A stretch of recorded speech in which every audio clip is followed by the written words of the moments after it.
Hello दोस्तों, मैं अंकित सिंह आप सभी लोगों का विजडम हब स्टडी पर स्वागत करता हूं।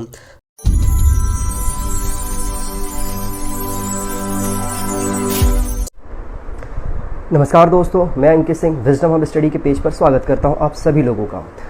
इस वीडियो सेशन के माध्यम से हम फिर से एक नई शुरुआत कर रहे हैं, एक नई चर्चा की, जो कि ये चर्चा एक ऐसा है जो कि आप सभी लोगों ने पिछले कुछ दिनों से लगातार देखा होगा, सुना होगा। अफगानिस्तान में जो इशू है, जो क्राइसिस है, उस क्राइसिस को लेकर के हम यहाँ पर बात करेंगे। हमारे एक मित्र यहाँ पर इनवाइट किया है हमने, जिनका नाम है अतुल मिश्रा जी। नमस्ते अतुल जी। नमस्ते सर। नमस्ते। तो साथियों, मैं आपको यहाँ पर अतुल जी का अगर मैं परिचय करा तो अतुल जी बिहार से बिलोंग करते हैं और साथ में ये भोपाल में जो बीयू यूनिवर्सिटी, बरकतुल्ला यूनिवर्सिटी, वहाँ पर ये अध्ययनरत हैं। ये अपना अंडर ग्रेजुएशन कर रहे हैं और यहाँ पर इस चर्चा के माध्यम से मैं और अतुल जी जो डिस्कस करेंगे वो अफगानिस्तान इशू के ऊपर चर्चा रहेगा कि अफगानिस्तान इशू जो है, जैसे हम अफगानिस्तान में देख रहे हैं, जो तालिबान ने जिस प्रकार से अपना एक ओवरटेक किया है अफगानिस्तान की सरकार को, और ये लगभग 20 वर्षों में जो 2 दशक बीता है हमारा, उसमें बहुत ज़्यादा परिवर्तन देखने को मिला है हमें अफगानिस्तान में। तो जो यहाँ पर हमारे अतुल मिश्रा जी हैं, ये भी एक अच्छे खासे जानकार है, अपने स्तर पर बहुत अच्छे ने रिसर्च किया हुआ है और मेरे कुछ सवाल रहेंगे। उन सवालों के आधार पर अतुल जी जवाब देने की कोशिश करेंगे और एक हम समझने की कोशिश करेंगे कि हमारे देश की जो विदेश नीति है, जो कि फॉरेन में अगर हम पश्चिम देशों की बात करें तो भारत की विदेश नीति को कोई विदेश नीति नहीं माना जाता है। हमने 70 वर्ष बिता दिए आज़ादी के बाद और बहुत सारे देश ऐसे हैं जो कि भारत की ज़मीन का उपयोग करके इतने ज़्यादा समृद्ध बने हुए हैं। तो उन्हीं सारी चीज़ों को हम समझने की कोशिश करेंगे अगले 30-25 मिनट में कि किन किन पहलुओं को हम छूते हैं, और आपके जो भी सवाल हैं आप यहाँ पर कमेंट सेक्शन में डाल सकते हैं और हम उन सारी चीज़ों को समझने की कोशिश करेंगे। तो अतुल जी, मैं आपका पुनः स्वागत करता हूँ विजडम हब पेज पर। हमारे सभी साथियों की तरफ से जो यहाँ पर देख रहे हैं अभी लाइव, और इसके बाद लाइव के बाद भी जब ये वीडियो चला जाएगा पेज पर, इसके बाद भी जो देखेंगे उनके लिए भी। तो अतुल जी, यहाँ पर अगर मैं पहले सवाल की बात करूँ तो पहला सवाल ये है कि जो अफगानिस्तान में जो सत्ता परिवर्तन हुआ है, इसे आप किस नज़रिए से देखते हैं? सर, पहली बात तो ये कि किसी को अंदाजा नहीं था, बड़े बड़े फॉरेन एक्सपर्ट भी ये मान रहे थे कि इतनी जल्दी, मतलब 7 दिन में करीब काबुल पे चढ़ दौड़े ये लोग, तालिबानी लोग। तो किसी को अंदाजा नहीं हुआ कि इतनी जल्दी कैसे हो सकता है। शायद अमेरिका को भी ये अंदाजा ना हुआ हो। लेकिन इसमें बात ये है कि अगर हम देखें तो लड़ाई हुई नहीं कहीं, पहली बात। क्योंकि कागज की बात करें तो 3.5 लाख इनकी आर्मी थी, अफगान की आर्मी, और 70-75 ये तालिबानी लड़ाके थे। तो पहली बात तो लड़ाई कहीं हुई नहीं। तो इसके पीछे का जो गेम मुझे जहां तक लगता है कि अमेरिका ने तो सबसे पहले जो गलती करी कि उन्होंने बात करना शुरू किया इनसे, तालिबान से 2 साल पहले। तो तालिबान से बात करके इन्होंने मतलब वैधता प्रदान कर दी तालिबान को, और एक अफगान गवर्नमेंट को ये सूचना के मतलब ये कहा गया कि आप वैध नहीं हो, क्योंकि अफगान गवर्नमेंट को उसमें नहीं बताया, मतलब उसका एक स्टेक होल्डर नहीं बनाया गया था। तो इन्होंने जब तालिबान से बातचीत शुरू करी थी, ये उनका एक मोरल हाई था, पहली बात। और दूसरी चीज ये हुई कि पाकिस्तान, एक अपन देखे पाकिस्तान की जो स्ट्रेटजी होती है कि अगर 1947 में जो कबायली हमला हुआ था कश्मीर पे, तो उसमें भी इन्होंने अपने कुछ एक जनरल बनाए थे। इनका जो वो था, पूरा हायरार्की था इनकी आर्मी का, एक जनरल, बाकी जो कबायली पश्तून थे उनकी एक जनरल के अंडर 1000 कबायली। सेम चीज 1999 में इन्होंने करा और सेम चीज इन्होंने आज करा, क्योंकि हमने कई रिपोर्टें ऐसी देखी कि जिसमें पाकिस्तानी कैप्टन मारे गए थे वहां लड़ाई में। और लड़ाई 2-3 जगह हुई थी, हेरात में हुई थी, मजार शरीफ में हुई थी, जरांज में हुई थी और फरा में हुई थी। ये इसीलिए हुई थी क्योंकि यहाँ पे वार लॉर्ड बैठे हुए थे। ये जो ताजिक वार लॉर्ड है, जैसे इस्माइल खान है हेरात में, मजार शरीफ में राशिद दोस्तम, तो ये लोग ताजिक मूल के वार लॉर्ड थे जो वहां पे बैठे हुए थे। तो सबसे पहले तो इनको पता नहीं था कि जो आर्मी के जो जनरल थे यहाँ के, अफगानी जो जनरल थे, अफगानी जो नेता लोग थे, इनकी पहले से डीलिंग हो चुकी थी पाकिस्तान के माध्यम से। और जहां तक मुझे लगता है कि इसमें चाइना का इन्वॉल्व ये रहा कि चाइना ने पैसे खर्च किए खुल के इनको खरीदने में। आईएसआई ने जो रोल प्ले करा, जनरल को पहले खरीद लिया, क्योंकि इसका हम यहाँ देखते हैं कि जब अब्दुल रशीद दोस्तम मजार शरीफ पहुंचे थे आर्मी को लीड करने के लिए, तो उनको लगा था कि ये तो हमारी आर्मी है, हम लड़ेंगे इनसे। लेकिन इनकी आर्मी ने तालिबान का सपोर्ट करके, उनका ये था कि अब्दुल रशीद दोस्तम और जो अता नूर गवर्नर थे बल्ख प्रोविंस के, मजार शरीफ के, उनको पकड़ा जाए। तो ये पहले इनकी अंदर से पूरी सेटिंग हो चुकी थी और आर्मी को पहले ही उन्होंने पीछे बुला लिया कि चलो सीटिंग हो ही चुकी है, लड़ाई का क्या ही मतलब है। और आर्मी में जो कुछ लड़ने वाले तो उन्होंने भी जान लिया कि हम किसके लिए लड़ रहे हैं, जो पहले से बिके हुए हैं, अच्छा, तो फिर यहाँ पे एक है ना। सवाल ये है कि अफगानिस्तान का असली गुनहगार कौन है? डोनाल्ड ट्रंप है, जो बाइडन है जिन्होंने अपनी सेना को पीछे ले लिया, फिर अशरफ गनी है जो कि sitting prime minister president of Afghanistan थे जब ये पूरा का पूरा ओवरटेक हुआ तब। यस सर, अगर अपन कहे तो इसमें जितना बड़ा हाथ ट्रंप का है। हम्म। ट्रंप ने जो शुरुआत करी वो तो उन्होंने करी, लेकिन मुझे नहीं लगता कि अगर ट्रंप यहाँ पे होते तो जो अमेरिका ने जल्दीबाजी से आर्मी निकाली है अपनी, हम्म। क्योंकि हम देखते हैं कि मतलब इन्होंने तालिबान से गिड़गिड़ाया कि भाई हमारे आर्मी को निकाल आने दो। तो वैसे तो और अभी देखिए, जब इलेक्शन लास्ट ईयर होना था तो बिडेन का भी यही मैनिफेस्टो में था कि हम अगर चुनाव जीत के आएंगे तो हम अपनी जो सेना है वो उनको बुला लेंगे बाहर। तो उनने तो अपने वादे तो पूरे कर दिए, और बिल्कुल उनने तो बिल्कुल, ये लेकिन इवन हम, हाँ बोलिए। नहीं, आप पूरा कर लो पहले। हाँ, तो ये था, मतलब उनने तो बाहर निकाल लिया, तो वो तो अपने वादे पे खरे उतरे। इवन अगर हम नंबर्स की बात करें तो अफगानी सेना के पास 3.5 लाख सेना जवान है, और जो तालिबान उनके पास 85,000 के आसपास मैक्सिमम बताया जा रहा है।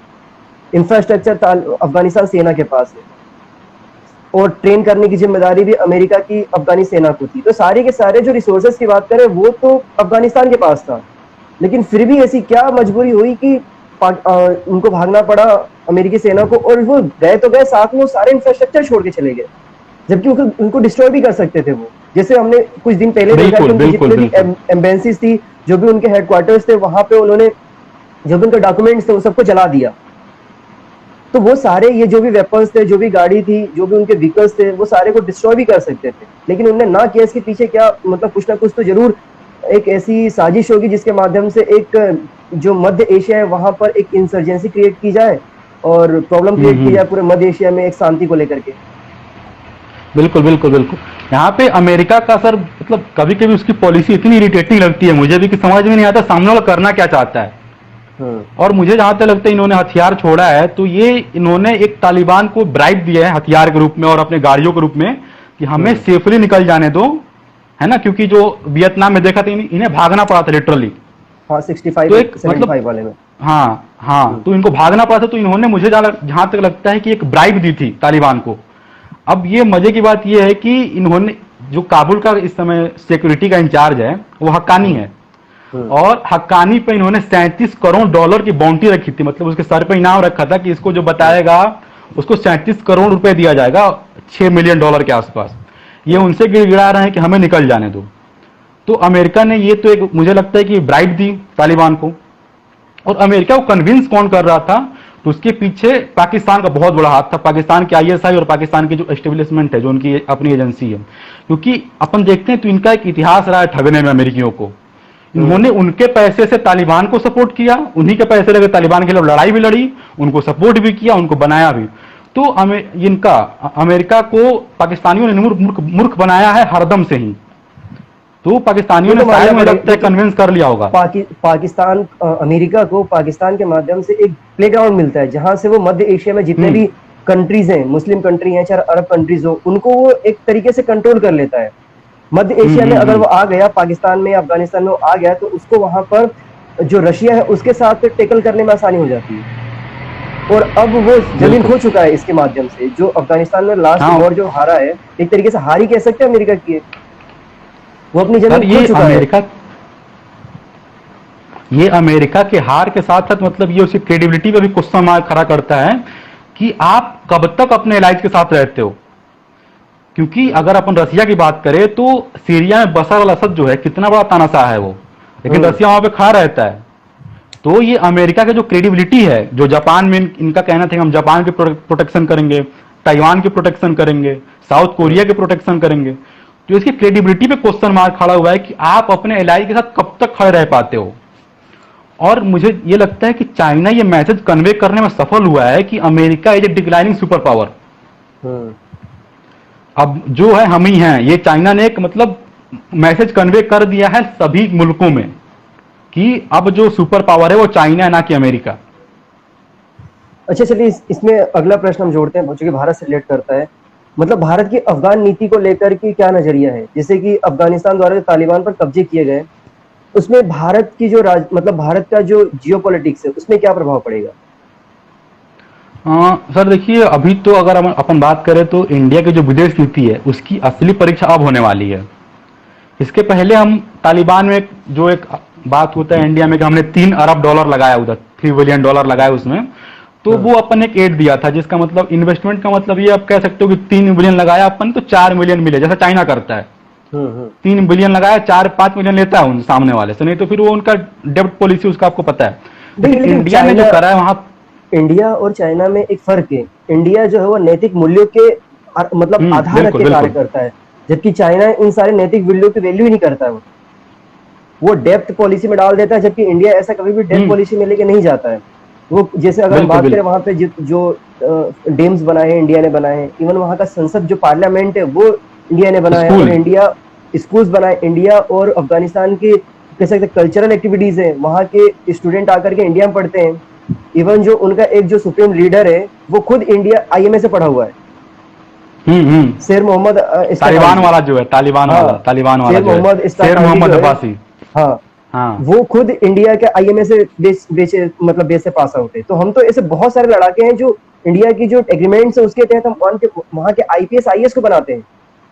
तो हमारे तो अच्छे बिल्कुल रिलेशन है बिल्कुल उनके बिल्कुल। साथ। तो अगर यहाँ पे तालिबान के आने के बाद ये सारे हमारे रिश्ते खराब होंगे कि नहीं होंगे? अगर एक नजरिया और देखें हाँ। हम, जब तालिबान बिल्कुल। जब तालिबान 1.0 जब आया था फर्स्ट टाइम 1996 से लेकर के 2001 तक, उस समय भी भारत में अगर देखी जाए मूल रूप से एनडीए की गवर्नमेंट थी, अटल बिहारी वाजपेयी जी की सरकार थी। और जब से बिल्कुल। वापस से जब ये सेकेंड में आना शुरू हुआ ये तालिबान, तो 2014 से लेकर के अभी तक मोदी जी की सरकार है। तो दोनों समय जब तालिबान अफगानिस्तान में उसने अपने पैर पसारे, तब दोनों समय एनडीए की सरकार थी। हम बीजेपी या कांग्रेस की बात नहीं करेंगे, क्योंकि हमेशा से अलायंस की बात हम्म। होती है। तो क्या कारण है कि हम इन सारी चीजों को प्रेडिक्ट नहीं कर पाए? हाँ सर, अगर अपन देखें इंडिया की जो शुरू से फॉरेन पॉलिसी रही है, अगर अपन मतलब आज़ादी के बाद से देख लें तो हमारा हम्म। ऐसा रहता है कि हम दूसरों के मामले में टांग नहीं अड़ाते। हम्म। जो सामने वाला जैसा है हम आपकी मदद कर देंगे, मानवता की बात करेंगे। लेकिन जो अफगानिस्तान में हुआ, तो अगर अपन बात करें तो अफगानिस्तान का क्लियर बॉर्डर अभी इंडिया से नहीं मिलता है, हम्म। पहली बात। हाँ, क्योंकि एक मान के अफगानिस्तान में चलते हैं, इंडिया की। मतलब मान के चलते हैं कि वो जो हमारा मैप में है, अगर वो पीओके पाकिस्तान को ना हो तो हमारे 89 किलोमीटर के हम्म। आसपास मिलता है, लेकिन हमारे से एक्सेस नहीं है बिल्कुल अभी। बिल्कुल बिल्कुल। हाँ, वो अभी अभी एक्सेस नहीं है। तो हम्म। जब तालिबान से बातचीत शुरू हो रही थी तो ना अमेरिका ने इंडिया को स्टेक होल्डर बनाया, ना किसी ने बनाया, पहली बात। हम्म। और अगर दूसरी बात अपन देखें तो तालिबान को बैठाया चाइना ने है, एक बात ये आप जान लो। तो अपन एग्जैक्टली। उनसे उम्मीद करना छोड़ दे कि वो प्रो इंडिया कुछ करेंगे हम्म। तालिबानी। तो इसके पीछे अभी दो चीजें चल रही हैं। एक तो अगर अपन देखें अफगानिस्तान की जो हालात चल रही हैं, मैंने बताया ना आपको कि इंडिया की जो फॉरेन पॉलिसी की परीक्षा होने वाली है, अब होने वाली है। क्योंकि अब इनको साधना है तालिबान को। हम्म। वहां पे हमारे डैम, हालांकि तालिबान ने ऐसा बोला है कि इंडिया ने जो किया अच्छा किया, लेकिन हम उसकी बात पे भरोसा नहीं कर सकते बिल्कुल भी लेकिन कि वो देखिए, इंडिया का तालिबान ने एक तरफ ये भी तो बोला है कि अगर भारत ने कोई सैन्य कार्रवाई करी तो हम उसको नहीं, मतलब हमारे उनके साथ रिश्ते बिगड़ सकते हैं। बिल्कुल बिल्कुल बिल्कुल। और तो यहाँ देखिए, पे देखिए इंडिया कभी एक सैन्य बात, कार्रवाई नहीं करेगा, ये एक बात है। हाँ वो तो है, लेकिन एक बात ये भी है कि इंडिया यहाँ पे अकेले खड़ा है, क्योंकि अमेरिका कभी भी किसी का सगा नहीं हुआ है। और रशिया के बिल्कुल साथ बिल्कुल हमने बिल्कुल। रिश्ते तो थोड़े पहले ही बिगाड़ लिए जब से हम अमेरिका के पास आने लग गए। तो इस समय अगर हम्म। तालिबान की बात करें, तालिबान अकेले नहीं है, तालिबान के साथ पाकिस्तान है, तालिबान के साथ चीन है जो कि पूरा इन्वेस्टमेंट करेगा। पाकिस्तान तो फ्री सपोर्ट कर रहा है उसको, साथ में यूएई उसको सपोर्ट कर रहा है, क्योंकि यूएई ने भी तालिबान हाँ सरकार हाँ। को ऑथेंटिकेशन दे दिया है, अप्रूवल दे दिया है। हम्म। और रशिया जो है वॉट एंड वेज की कंडीशन पर है, वेट एंड वॉच की कंडीशन पे, तो सर, जबकि हाँ हाँ तालिबान, हाँ। एक और यहीं पे मैं पॉइंट ऐड करना चाहूंगा कि जो तालिबान है वो तो रशिया के अगेंस्ट में ही खड़ा हुआ था इस समय, आज से 20 साल पहले की अगर हम बात करें तो। और बिल्कुल वही बिल्कुल रशिया उसको बिल्कुल सपोर्ट बिल्कुल। कर रही है। ये मतलब जो सारी की सारी गतिविधियां आज प्रारंभ हुई है, या 7-8 दिन पहले जो हेरात के बाद काबुल में हुआ, और इससे पहले जो कुवैत में जो डिस्कशन हुए थे अमेरिका के साथ, उसके बाद तालिबान के जो लीडर्स है वो बीजिंग भी गए, वहां पे जाकर उन्होंने क्या डील करी किसी को नहीं पता। वो मॉस्को भी गए, वहां पे जाकर उन्होंने क्या डील करी किसी को नहीं पता। वो दुबई भी गए, उन्होंने क्या डील करी किसी को नहीं पता। और एकाएक 1-2 महीने के बाद ऐसा घटना घटित हो जाता है। तो ये सारी चीजें तो हाँ देखिए। हमारे लिए, ये सारी चीजें तो हमारे लिए तो फेलियर है ना, क्योंकि हमारे इंडिया का इतना अच्छा खासा इन्वेस्टमेंट है। अगर देखा जाए तो इन तीनों देशों से भारत ने ज्यादा इन्वेस्ट किया हुआ है अमेरिका के बाद। बिल्कुल तो बिल्कुल हमें बिल्कुल उसमें, बिल्कुल मतलब बिल्कुल। हमें कोई इनवाइट ही नहीं किया गया कि आप अपनी बात रख सको। बस कुवैत में जो एस जयशंकर प्रसाद है वो गए थे, हमारे विदेश मंत्री। हम्म। तो ये तो हमारी जाहिर सी बात है, ये इंडिया की एक बड़ी हार है अफगानिस्तान में बोले तो।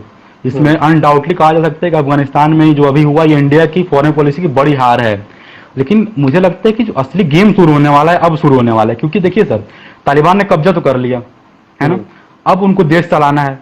और अमेरिका ने जो 20 साल यहाँ पे रहा, अमेरिका ने एक जो डेमोक्रेसी की बातें करी, तो एक बात ये भी है कि जो अफगानिस्तान के लोग हैं, खासकर जो महिलाएं हैं, उनको एक आजादी का जो होता है ना, आजादी का चस्का लग चुका है। हाँ। तो आप देख सकते हैं कि जगह जगह विद्रोह हो रहे हैं, क्योंकि अगर अपन 1996 की बात करें तो किसी की हिम्मत नहीं थी कि तालिबान के सामने खड़ा हो जाए, है ना। Exactly. तो इंडिया की अभी ये है कि अभी देखो आप, रसिया ने तो सपोर्ट करा तालिबान को, जाहिर सी बातें करा था, क्योंकि रसिया को चाहिए था कि अमेरिका निकले यहां से, पहली बात। हाँ। अब जब अमेरिका निकल गया है तो वहां पे घुसेगा चाइना, क्योंकि रसिया घुसेगा नहीं, रसिया के पास इतना पैसा नहीं है कि वो जाके कुछ इन्वेस्ट करे या फिर उनको पैसे दे, रसिया अभी उस लायक नहीं बचा है। लेकिन जो अफगानिस्तान के ऊपर के जो आप कंट्री देखते हो, तजाकिस्तान, उज्बेकिस्तान, किर्गिस्तान, कजाकिस्तान, ये सब रसिया के सैटेलाइट स्टेट हैं। एग्जैक्टली। तो इस पे अब नजर है चाइना की, ठीक है। तो रसिया की अब तो एक चिंता उसने दूर कर ली अमेरिका को भगा के। अब वो दूसरी चिंता उसकी है कि अब यहाँ पे चाइना बैठेगा तो ये रसिया के लिए दिक्कत है, क्योंकि चाइना फिर घुसेगा मिडिल ईस्ट, वो मध्य एशिया जो अपना एक तजाकिस्तान वगैरह में। तो रसिया अब यहाँ पे ये मुझे लगता है कि दो ये एक चीज प्ले करेगा कि अब इंडिया के पास मौका है रसिया के करीब आने का। क्योंकि इंडिया को करना चाहिए कि तालिबान से आप बात करो बैक स्टेज से, सामने से बिल्कुल नहीं, बैक स्टेज से तालिबान से बातचीत जारी रखें और रसिया के साथ मिलकर, मुझे जहां तक लगता है कि इंडिया, रसिया और ईरान तो खैर नहीं करेगा, इंडिया रसिया दोबारा नॉर्दर्न अलायंस को सपोर्ट करें, जो ये पंजशीर में शुरू हुआ है आंदोलन। क्योंकि अगर मैं अभी कल का न्यूज बताता हूं आपको, तजाकिस्तान ने कुछ 5 हेलीकॉप्टर और कुछ टैंक वगैरह गाड़ियां सपोर्ट में भेजी हैं, पंजशीर में भेजी हैं। तो आप एक बात ये सब जान लो कि अतुल जी, एक मिनट पूरा कर लूं। हाँ, बोलिए। मैं ये कहना चाहता हूँ, मेन प्रॉब्लम पंजशीर के साथ ये कि पंजशीर भी एक लैंड लॉक्ड एरिया है। बिल्कुल जी, करिए सर। देखिए, तो मैं बताता हूँ आपको, पंजशीर का भी जैसे मजार शरीफ में जो दोस्तम थे, वहां के जो दोस्तम का वो गढ़ था, तो फिलहाल उज्बेकिस्तान में दोस्तम, ठीक है। तो मजार शरीफ का एक अगर थोड़ा वहां पे तालिबान कमजोर होता है तो जाहिर सी बात है दोस्तम चढ़ेगा वहां पे वो, क्योंकि उसकी अपनी मिलिशिया है, 10-20 हजार की आर्मी है, प्लस एक मैंने इनपुट देखी थी, मतलब तालिबान के लोकल सोर्स से, कि वो एयरफोर्स से कुछ विमान लेके गया है दोस्तम।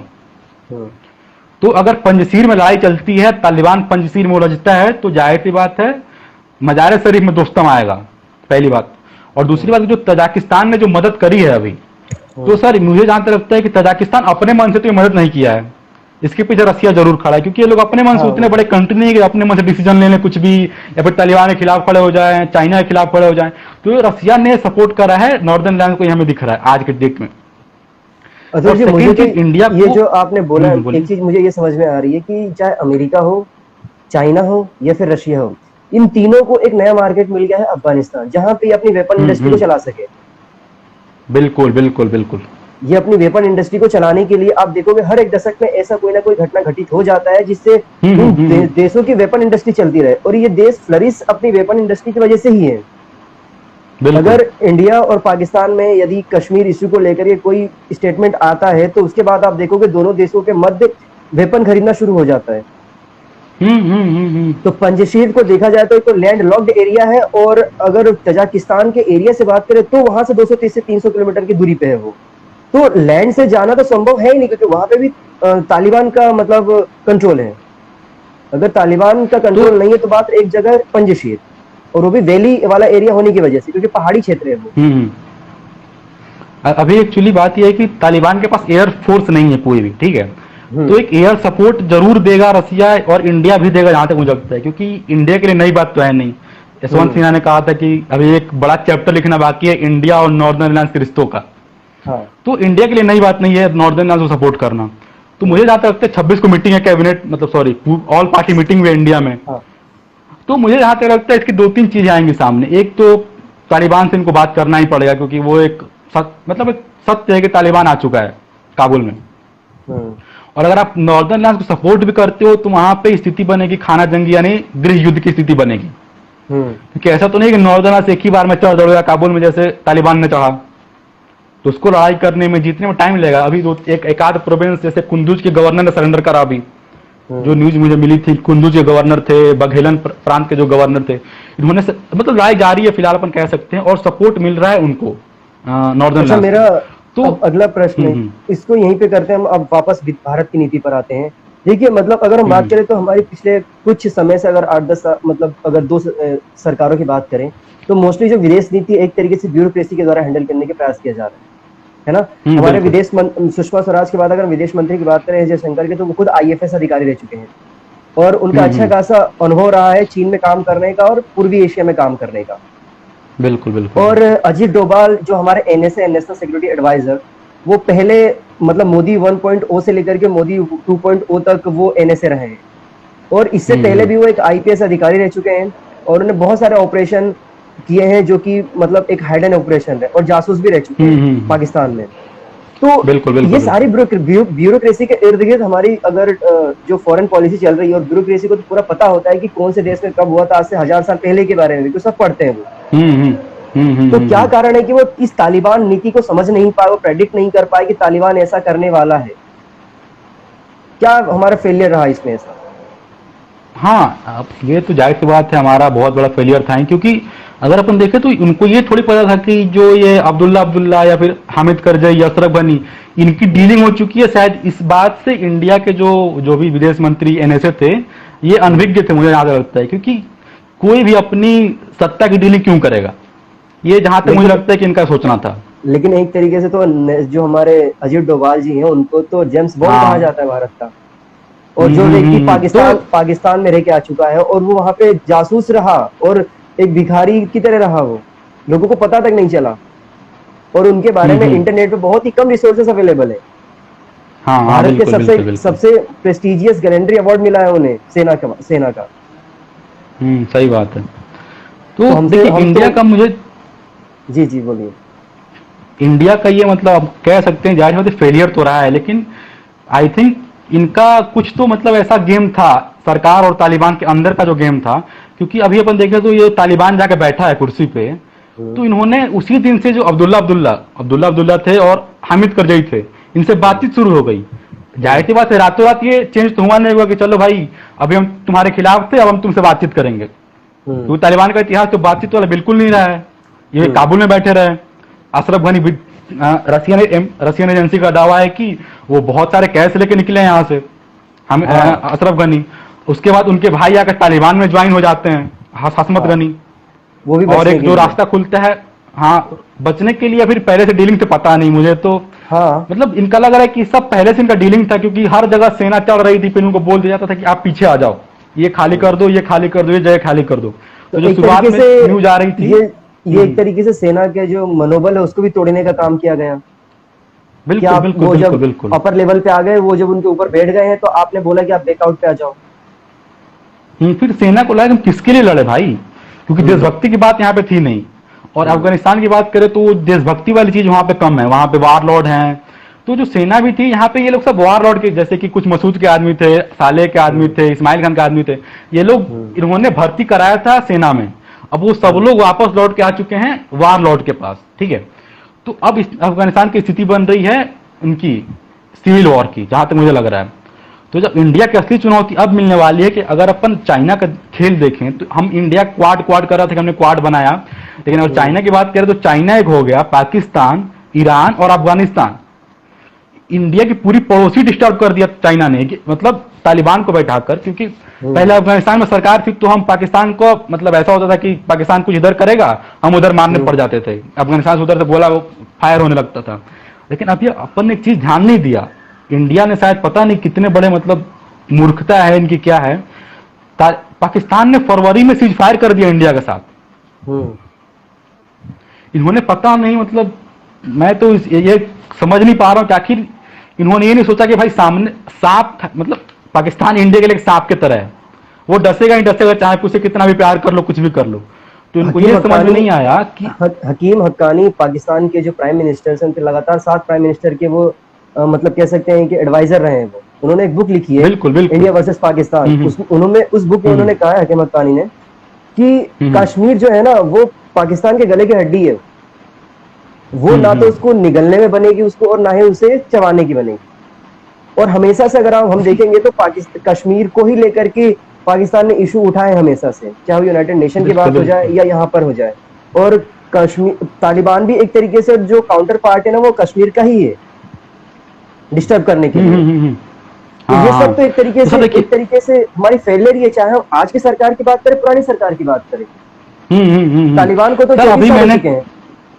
हाँ, जी दो जी दिन पहले बोलिए। एक पढ़ा था पेपर में, एक थे हम्म प्राइम मिनिस्टर के सलाहकार थे, ठीक है। हम्म वो मतलब भूतपूर्व सलाहकार थे, वो लिखे, वो उन्होंने अपना कॉलम लिखा था कि इंडिया और पाकिस्तान को मिलकर तालिबान का मतलब मुकाबला करना चाहिए।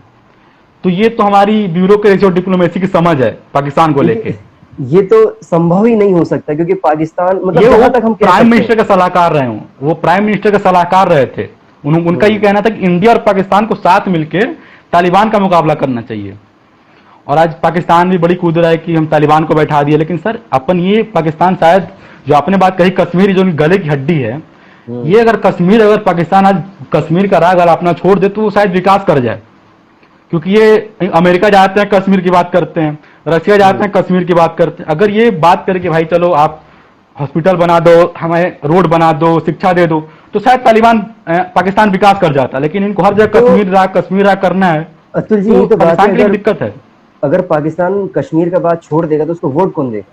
क्योंकि वहां पर एकमात्र तो ये भी इशू है, है, एकमात्र ये तो भी है, इशू ये है भी कि है। वो कश्मीर के नाम से तो वोट लेते हैं। किसने उम्मीद करी थी कि इमरान खान एक क्रिकेटर आके प्राइम मिनिस्टर बन जाएगा? एग्जैक्ट, वो तो सिलेक्शन, हाँ वही है।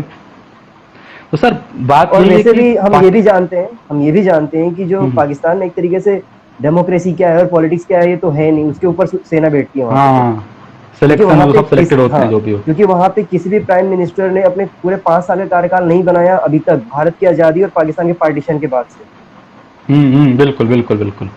तो सर इंडिया का मुझे मतलब पता नहीं, इनका ये पाकिस्तान ऑब्सेशन कह लो, पड़ोसी का ऑब्सेशन कह लो, कि लोग हम्म आज तक मुझे लगता है पाकिस्तान को समझ नहीं पाए, पाकिस्तान का जो मूल चरित्र है उसका। क्योंकि सर वो आपको डसेगा ही डसेगा। तो अगर इंडिया को अभी से कुछ करना है तो वो होगा कि अगर जब तक आप पाकिस्तान को डीस्टेबलाइज नहीं कर दोगे इंडिया, तब तक सर वो कुछ ऐसी हरकतें करते रहेगा जो आपके लिए दिक्कत हो, चाहे वो तालिबान के मामले में हो। अभी जो तालिबान की बात हो रही है, पाकिस्तान में लोग बड़े खुश हो रहे हैं कि तालिबान आ गए, तालिबान आ गए। लेकिन पाकिस्तान में भी एक तालिबान है, टीटीपी, तहरीक अच्छा, तालिबान पाकिस्तान। मैं आपने पाकिस्तान की बात करी, इंडिया में भी तो खुश हो रहे हैं लोग बहुत सारे। सर वो तो एक इस्लाम का जो ऑब्सेशन नहीं है तो वो तो सर रहेगा ही रहेगा, वो एक। मेरा भी यही प्रश्न है यहाँ पर कि भारत में जो तालिबानी सोच का जो समर्थन करने वाले लोग हैं वे इस देश के लिए कितना खतरा है, भारत के लिए, सर देखिए, भारतीय समाज के लिए? एक मैंने कहीं कोट पढ़ा था कि जो ये लोग जो तालिबान का समर्थन करते हैं, चीन का समर्थन करते हैं, ये लोग इंडियन मतलब भारतीय संविधान को ढाल बना के भारत के खिलाफ बातें करते कि जी हमें तो free of freedom of expression है, फ्रीडम ऑफ पता नहीं क्या क्या, इनका जो भी इनका संविधान की बातें करते रहते हैं। तो ये लोग भारत के संविधान को ढाल बना के भारत के खिलाफ बातें करते हैं, और ये छूट संविधान उनको देता है। तो बस वही है इनका, ये लोग नहीं बोलते तो रहेंगे इंडिया कुछ हो नहीं सकता है, लेकिन संविधान छूट तो देता है, लेकिन संविधान पाबंदियां भी लगाता है। अगर आर्टिकल 90 में right to freedom of speech की बातें कही गई है और एक्सप्रेशन की बात कही गई तो उसमें पाबंदी भी लगाई गई है, जो लोगों को पता नहीं है। लोग बस अधिकार की बात करते हैं, उनके ऊपर क्या उनके अधिकार है, उनकी क्या ड्यूटीज है, वो नहीं, बिल्कुल उसकी बात नहीं बिल्कुल करते हैं। अगर हम अधिकार की बात करते हैं तो आर्टिकल 51A में यहाँ पे फंडामेंटल ड्यूटीज की भी बात की गई है, लोगों को भूल जाते हैं। बिल्कुल बिल्कुल। और सर इंडिया अधिकार, में ये एक और एक और चीज मैं हम्म, बता दूं, अधिकार तभी तक आपके सुरक्षित है जब दूसरों के अधिकार आपके द्वारा प्रभावित ना हो। बिल्कुल बिल्कुल। सर अगर अपन देखें इंडिया का इतिहास रहा है, गद्दारों का तो इतिहास रहा है इंडिया का, चाहे वो 1962 चाइना वॉर हो, जहां उनके लिए खून डोनेट किया जा रहा था चाइनीज आर्मी के लिए, और हम्म अभी भी चाइनीज चलिए का हम ज्यादा जो कम्युनिस्ट पार्टी का। हम पास्ट में नहीं जाते हैं, पास्ट में तो हाँ इतनी हाँ सारी चीजें की सारी चर्चा निरंतर हाँ चलती रह हाँ, सकती वही है। वो वही सही बात है, चलिए घंटों मेरा, चल जाएंगे वो तो। हाँ हम अभी फॉरेन पॉलिसी के ऊपर बात कर रहे हैं जो कि हमारी वर्तमान की क्या कॉलेप्स कर रही है। एक नया प्रश्न है हम्म। कि पीएम मोदी जी। द्वारा अमेरिका के लिए प्रधान जो प्रेसिडेंट थे डोनाल्ड ट्रंप, उनको जाकर के नमस्ते ट्रंप किया गया था, और इंडिया में किया गया, फिर अमेरिका में जाकर के भी। तो एक तरीके से क्या ये हमारी फॉरेन पॉलिसी के लिए अच्छा था कि किसी दूसरे लीडर को जाकर के आप उसकी पॉलिटिकल कैंपेन में आप पार्टिसिपेट कर रहे हो? क्योंकि आने वाले समय में अगर वो चेंज हो गया तो आपके तो रिश्ते बिगड़ सकते हैं ना उस देश के साथ। जैसा अभी अगर हम देखें, हमने ट्रंप को बिल्कुल जाकर बिल्कुल के चुनाव बिल्कुल। में किया, केम शो ट्रंप किया, हमने नमस्ते ट्रंप किया और ट्रंप हार गए, जो बाइडेन आ गए। अब जो बाइडेन के आने से हमारे रिश्ते कितने खराब हुए, कितने सुधरेंगे? और वैसे भी अगर हम बात करें ट्रंप की भी, तो ट्रंप जब तक थे तब भी हमारे रिश्ते कोई अच्छे खासे थे नहीं उससे। वो H1B1 बिल्कुल बिल्कुल। वीजा के ऊपर कैंसिलेशन लगा रहे थे, वो हम पे एंटी डंपिंग शुल्क लगा रहे थे, शेल गैस खरीदने के लिए मजबूर कर रहे थे, जो कि शेल जो गैसेस हैं जो भी हमारे क्रूड ऑयल से वो एक लो क्वालिटी का होता है। वेनेजुएला बिल्कुल हमें बिल्कुल बिल्कुल। वेनेजुएला हमें सस्ते रेट्स पे यहाँ पर क्रूड ऑयल दे रहा था, हमने वो नहीं लिया। ईरान के साथ हमने रिश्ते खराब किए। दुश्मनी कर ली, ईरान बिल्कुल बिल्कुल। ईरान हमारा मतलब ईरान तो आज नाम है ना, पर्शिया पहले नाम से जाना जाता था, हम प्राचीन समय में जाते हैं तो हम्म। पर्शिया के साथ हमारे अच्छे रिश्ते हैं। जितने भी पारसी बिल्कुल समुदाय के बिल्कुल। लोग हैं वो वहीं से आए हुए हैं। डोनाल्ड ट्रंप ने SCQ हम्म। हाइड्रोक्सीक्लोरोक्वीन के लिए भारत को धमकी दे दी ट्विटर पे। हाँ वो। तो ये सारी तो चीजें हम एक अच्छा मित्र बता रहे हैं उसे, और वो हमारे खिलाफ ऐसे शब्दों का इस्तेमाल कर रहे हैं, इससे हमारी छवि खराब हो रही है। तो क्या ये एक अच्छी नीति थी हमारे देश के द्वारा, विदेश पॉलिसी के द्वारा? अब सर बात ये है कि अपन अब ट्रंप हार गए तो आप कह सकते हैं कि खराब नीति हो गई, लेकिन जहां तक मुझे लग रहा है कि इंडिया चाहता था कि एक मतलब ग्लोबल लीडर के साथ बैठ के होता है ना, इंडिया मतलब मुझे जहां तक लगता है कि मोदी जी के आने के बाद हम्म फॉरेन पॉलिसी में ये इंडिया चाहता था कि कुछ चेंज हो, लोग हम्म हमें पहचाने, क्योंकि आज भी देखे तो मतलब अब तो कुछ थोड़ा बदला हुआ है, लेकिन इंडिया का फॉरेन पॉलिसी को कोई सीरियस लेता नहीं था ज्यादा कि यार ये तो सॉफ्ट पावर है, मदद करेंगे, अच्छी बातें करेंगे, लोकतंत्र प्यारी प्यारी बातें करेंगे, निकल जाएंगे। तो मोदी जी का ये चाहना था कि थोड़ा मतलब इनसे दोस्ती बढ़ाई जाए, अमेरिका के साथ दोस्ती बढ़ाई जाए, क्योंकि रशिया खत्म हो चुका था, तो मतलब उतना नहीं था उसके पास पावर अब। तो उस चक्कर में थोड़ा हम ये कह सकते हैं कि भावनाओं में इनके कुछ ज्यादा बह गए, क्योंकि फॉरेन पॉलिसी भावनाओं से नहीं इंटरेस्ट से चलता है कि आपका क्या इंटरेस्ट है एग्जैक्टली। अमेरिका में, अमेरिका क्या इंटरेस्ट है इंडिया में। तो वही इसका तो बुरा बात है असर कि तो जाहिर सी बात है हमारी पड़ा। जो वही जो हमारी फॉरेन पॉलिसी है वो कूटनीतियों पे चलती है। और हम्म। जिस प्रकार से पिछले जो 5 साल था, जो सुषमा स्वराज जी ने जो निकाला था अपने कार्यकाल का, वो एक अच्छा कूटनीति काल चाल था, जिसमें हाँ हमने हर हाँ समय बिल्कुल अपने बिल्कुल। अपने अपने वर्चस्व को कायम करने की कोशिश करी थी। लेकिन जब उनके बाद से हम गए, जब से हमारी ब्यूरोक्रेसी के माध्यम से चलाया जाने लगा विदेश नीति, एक तरीके से हम कह सकते हैं कि हमारे आज की विदेश नीति भी सोशल मीडिया वाली विदेश नीति हो गई है। हम स्टेटमेंट देते हैं, बिल्कुल निकल सर। जाते हैं। एक्चुअली देखो बात यह है कि जो सुषमा स्वराज थी वो एक अच्छी प्रशासक थी, पहली बात ये, उन्होंने हम्म विदेश नीति को अपने हाथ में संभाला था। अब हम्म चूंकि आप कोट अनकोट इंडिया के विदेश नीति प्रधानमंत्री के हाथ में है, ये आप हम्म थोड़ा मतलब हमें लेकर चलना पड़ेगा, क्योंकि पीएम मोदी किसी भी वैसे को अलाउ नहीं करते जो उनकी मतलब जी हजूरी ना करे, क्योंकि हम देखते नहीं तो हैं बीजेपी के पास ये तो बड़े बड़े। ये तो हम्म। फिर भी एक तरीके से गलत है ना, कि हम सारी की सारी नीतियों को एक ही व्यक्ति के ऊपर केंद्रित कर दे रहे हैं। जबकि बिल्कुल। जबकि जो पावर्स है उसका डिसेंट्रलाइजेशन होना चाहिए। हर एक व्यक्ति की अपनी क्वालिटीज होती है, उस क्वालिटी के आधार पे काम करना चाहिए, और हाँ, डिसीजन मंत्रिमंडल लेगा। हम्म। अगर हम एक ही व्यक्ति को दें और वो व्यक्ति कैपेबल ना हो, उस चीज की नॉलेज ना हो, अगर मैं यहाँ पर साइंस का स्टूडेंट हूँ, यदि आप मुझे आर्ट्स के बारे में नॉलेज पूछोगे तो मैं नहीं बता पाऊंगा। बिल्कुल बिल्कुल। आप तो ये सारी चीजें हैं, जिसको जो नॉलेज है उसको उस हिसाब से कार्य करने दिया जाए ताकि वो कुछ डिसीजन ले सके। और पिछले समय से हम तो लगातार देखते आ रहे हैं, कि हम सेंट्रलाइजेशन ज्यादा कर रहे हैं हर चीज को। हाँ हर तो चीज का क्या ये सेंटर है जी, हाँ बिल्कुल तो बिल्कुल। क्या ये अच्छी बात है? मतलब हमारी चाहे फॉरेन पॉलिसी की बात हो जाए या फिर हमारे देश के अंदर जो आंतरिक मुद्दे हैं उसको लेकर के भी, क्योंकि देखिए, आंतरिक मुद्दे जब डिस्टर्ब हो जाते हैं ना, तब फॉरेन पॉलिसी भी बिगड़ने लग जाती है। जाहिर और सी जब बात है। फॉरेन पॉलिसी जब बिगड़ती है तो कंट्री के अंदर इन्वेस्टमेंट आना बंद हो जाता है। और कोई भी कंट्री कितनी भी अच्छी बातें क्यों ना कर ले, जब तक उसके अंदर उसकी आर्थिक स्थिति अच्छी नहीं होगी, आप कुछ कर ही नहीं सकते। अगर हमने यहाँ पर अभी हाँ हाँ। अफगानिस्तान में इन्वेस्टमेंट किया है, तो इन्वेस्टमेंट देखा जाए तो हमारे 2014 से ही बढ़ा है अफगानिस्तान में। हाँ। और तो सर देखिए। 14 से ही सारे समीकरण बदलने लग गए धीरे धीरे। 16 में डोनाल्ड ट्रंप आए थे, हम्म लेकिन तालिबान के समीकरण धीरे धीरे उसी समय से बदलने लग गए, क्योंकि उसके बाद ही उनके जो लीडर्स थे, जो जेलों में बंद थे, अलग अलग जेलों में, उनको छोड़ा जाने लगा। बिल्कुल तो बिल्कुल क्या बिल्कुल। ये हमारी नीति ठीक थी, कि हमें पता था कि वो छोड़े जा रहे हैं, वो ऐसा उनका कैरेक्टर ही है कि वो अपने कैरेक्टर में बदल लेंगे और इसी सिचुएशन क्रिएट करेंगे, फिर भी हम इन्वेस्टमेंट करे जा रहे थे? सर बात ये थी कि दो तीन बातें मैं थोड़ा ऐड करना चाहूंगा इंडिया के पहले आंतरिक मामले से, कि हम्म बीजेपी अभी की जो गवर्नमेंट है वो जो जैसे कि इंडिया इतिहास रहा है कि मतलब एकजुट, मतलब थोड़े थोड़े सबको पावर दे के रखो, आप सब खुश रहते हैं, इंडिया अच्छे चलता है। लेकिन हम्म जो अभी अब देखें इनका अलायंस शिवसेना से टूटा, अकाली दल से टूटा, हाँ तो ये बीजेपी की एक ये रही है कि ये सब पावर अपने हाथ में लेना चाहते हैं। मतलब पूरे जो चाहे आंतरिक मामले हो चाहे बाहरी मामले हो, ये एक आदमी और एक पार्टी का जो पॉलिसी मतलब लगाना चाहती है, तो सत्य है कि ये चाहे शिवसेना से इनका टूटा, अकाली दल से टूटा इनका, अभी जो फार्मर प्रोटेस्ट हो रहे हैं ये इसीलिए हो रहे हैं क्योंकि ये इनके इंटरेस्ट को लेकर नहीं चल रहे हैं। क्योंकि सर देखो, सब सारी पॉलिटिकल पार्टी का अपने इंटरेस्ट होते हैं, हम्म सारे पॉलिटिकल क्षेत्र का अपने इंटरेस्ट होते हैं, तो ये उनको भुला के एक नेशन का जो नेशन बिल्डिंग का जो कॉन्सेप्ट है उसमें बांधने के चक्कर में इन्होंने अपने सारे अलायंस खो दिए धीरे धीरे। और वही हाल हुआ विदेश नीति में, जब तक सुषमा स्वराज जी थी उनको अच्छा मतलब नॉलेज था विदेश के बारे में, तो ज्यादा मतलब मोदी जी के ज्यादा उसमें नहीं चलता था। अभी विदेश मंत्रालय हमारा नेतागिरी और डिप्लोमेसी का एक मतलब कॉकटेल बन के रह गया है। तो देखिए उसी कॉकटेल में तो सफर सफर जन 130 करोड़ जो पॉपुलेशन उसको करना पड़ रहा है ना। अगर हमारे बिल्कुल, रिश्ते बिल्कुल, अच्छे होते, ईरान के साथ ने बनाए होते, तो आज हमारे देश में जो पेट्रोल और डीजल इतना महंगा आ रहा है वो नहीं होता। बिल्कुल बिल्कुल। ईरान ने हम एक तरफा चलते चले गए। वही तो, ईरान ने हम हमेशा पाकिस्तान जो अमेरिका उसके पीछे चलते गए। अमेरिका से पीछे चलने के कारण हमने रशिया से दूरी बना ली। बिल्कुल बिल्कुल बिल्कुल, हमने वही तो वो चाइना से तो रिश्ते जो बिगाड़े। नेतागिरी है ना, जबकि जो मैं नेतागिरी आपको और कुछ डिप्लोमेसी का। हाँ हाँ वही, जबकि मैं आपको कुछ घटनाओं का जिक्र कराऊं, अगर जैसे अगर मैं बात करूं 1971 वॉर की, उस समय रशिया इंडिया के साथ खड़ा था।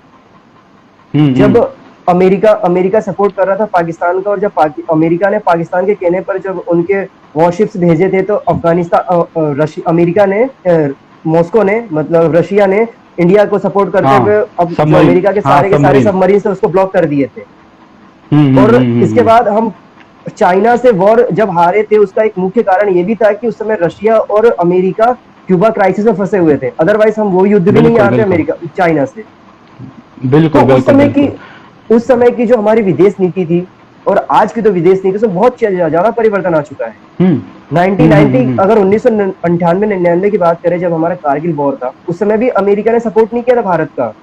बिल्कुल बिल्कुल बिल्कुल। रशिया ने सारे के सारे सैटेलाइट इंफॉर्मेशन दिए थे, जिसके माध्यम से हम जीत पाए थे। तो अमेरिका तो कभी भी भारत का सगा हुआ ही नहीं है। और जबकि अमेरिका की पूरी इकोनॉमी जो है वो एक तरीके से देखा जाए तो आईटी इंफ्रास्ट्रक्चर और आईटी टेक्नोलॉजीज चल रही है, और सारे आईटी की जो वहां पे इंडस्ट्री है वो सारे इंडियंस चला रहे, जो यहाँ के आईआईटीएस जाके काम कर रहे हैं। बिल्कुल बिल्कुल। इवन जो भी हम आउटसोर्सिंग का काम कर रहे हैं यहाँ पे, वो टीसीएस, इन्फोसिस, ये सारी कंपनीज आउटसोर्सिंग का काम कर रही है। तो हम इन सारी चीजों को लेकर के क्यों नहीं उनके ऊपर प्रेशर बना पा रहे? हमारे पास इतने, अगर हम हमारे जितने भी आईटी प्रोफेशनल वहाँ पे काम कर रहे हैं, अगर हम उनको यहाँ पे बुला लें, तो एक तरीके से अमेरिका की जो पूरी की पूरी आईटी और जो उनकी इकोनॉमी है वो कोलैप्स कर जाए। सर एक थोड़ा मतलब बात करें, नॉर्मल सी बात है कि जो इंडियन डायस्पोरा है, हाँ, इंडियन डायस्पोरा मतलब ये हमारा हीन भावना कह सकते हो। मतलब मैंने कई लोगों से सुना जो अमेरिका में रहते हैं कि ये लोग प्राउड, जो एक होता है ना प्राउड इंडियन का जो फीलिंग होता है, या फिर जो डायस्पोरा होता है आपका, मतलब अगर कहें तो इजराइल के बाद सबसे ज्यादा डायस्पोरा किसी का तो इंडिया का मजबूत है, चाहे कोई भी कंट्री हो। लेकिन ये लोग उस एरिया, उस लेवल पे जाके पॉलिटिकल लेवल जाकर वर्क नहीं करते। आप पॉलिटिक्स में घुस रहे हो तो अमेरिकन हो जा रहे हो, आप चाहते हो हम अमेरिकन बने। मतलब इंडिया का जो हीन भावना से ग्रसित जो डायस्पोरा है फिलहाल, उसका भी एक इसमें अहम भूमिका है। और रही बात रसिया को हमने जो पीछे छोड़ दिया, हाँ बोलिए, आप कंटिन्यू करिए। तो हमने जो रसिया को पीछे छोड़ दिया, तो वही मैंने बताया आपको कि जो एक प्रॉपर नेता आदमी जब विदेश मंत्रालय संभालने लगता है तो उसका यही हाल होता है, क्योंकि वो उसमें फिर वो भावनाओं में बह जाते हैं हम आगे चल के, है ना। लेकिन डिप्लोमेसी होती है कि आपका इंटरेस्ट कहाँ जा रहा है आप उसके हिसाब से सोचो। चाहे वो ईरान पे सैंक्शंस लगे हो, फिर भी हमने काम करना चाहिए था, हमें प्रेशर बनाना चाहिए था अमेरिका पे कि चलो भाई आप सैंक्शन लगाओ, आपकी दिक्कत है, हमें तो यहीं से तेल लेना पड़ेगा। और यहाँ ईरान को भूल गए आपको अतुल जी, मैं एक चीज और बताऊं यहाँ पर, जब हमने कुछ रिश्ते बनाना शुरू किया तो डोनाल्ड ट्रंप ने ये बोला था कि India is not a developing country, it is a developed country. और जो भी छूट था उस छूट को उसने हटाने, मतलब जो भी यहाँ पे हमें एड देने थे वो सारे मना कर दिया उसने। एक तो हमारा रिश्ते ईरान से खराब करवाए, वेनेजुएला से खराब करवाए, और अन्य जो खाड़ी के देश है जिनसे हमें अच्छे सहयोग प्राप्त होते थे, वहां से क्रूड ऑयल मिलता था जिससे हमें फायदा होता था, वो हमें उसने उनके साथ रिश्ते खराब करवा और साथ में एड देना भी बंद कर दिया। तो ये तो एक तरीके से हमारी पूरी की पूरी फेलियर रही। और हम अपने तान शान के साथ बोल रहे कि हमारी विदेश पॉलिसी सफल रही। अरे 200, 300, 400 लोगों को लाने से विदेश पॉलिसी सफल नहीं होती है। वो तो बिल्कुल लाना बिल्कुल ही पड़े, बिल्कुल। वो तो आपको लाना ही पड़ेगा, क्योंकि आपने वीजा दे करके भेजा था उन लोग यह तो आपकी जो ड्यूटी अभी। थी। हाँ, ये जो लोगों को लेकर के आया जा रहा है अफगानिस्तान से, वो तो सरकार की ड्यूटी, क्योंकि आपने सारी वेरिफिकेशन करके आपने भेजा है। ये कोई विदेश बिल्कुल नीति का बिल्कुल। हिस्सा नहीं है, क्योंकि ये तो बरसों से किया जा रहा है। और ये हर देश की जिम्मेदारी है, क्योंकि वहां के लोग आपको टैक्स देते हैं। तो जो फेलियर हमारी रही वो ईरान के साथ मतलब बना कर खराब करके रिश्ते, अमेरिका के कहने पर, ये सारी चीजें हमारे लिए नुकसानदायक साबित सर मैं इसमें दो तीन चीजें ऐड करूंगा कि जो इंडिया की जो फॉरेन पॉलिसी शिफ्ट हुई रसिया से अमेरिका की तरफ, हुई। तो पहली बात तो उसकी टाइमिंग खराब थी, क्योंकि फिलहाल अमेरिका भी जूझ रहा है अपने, उनके भी अब वो अमेरिका नहीं रहा जिसके पास बहुत पैसे हुआ करते थे। बिल्कुल तो बिल्कुल। वो अपने खुद के चाहे रिफ्यूजी क्राइसिस हो, तो अमेरिका खुद से जूझ रहा है, और हम तब अमेरिका के साथ जाकर बैठेगा रसिया को छोड़ के, पहली बात। हाँ।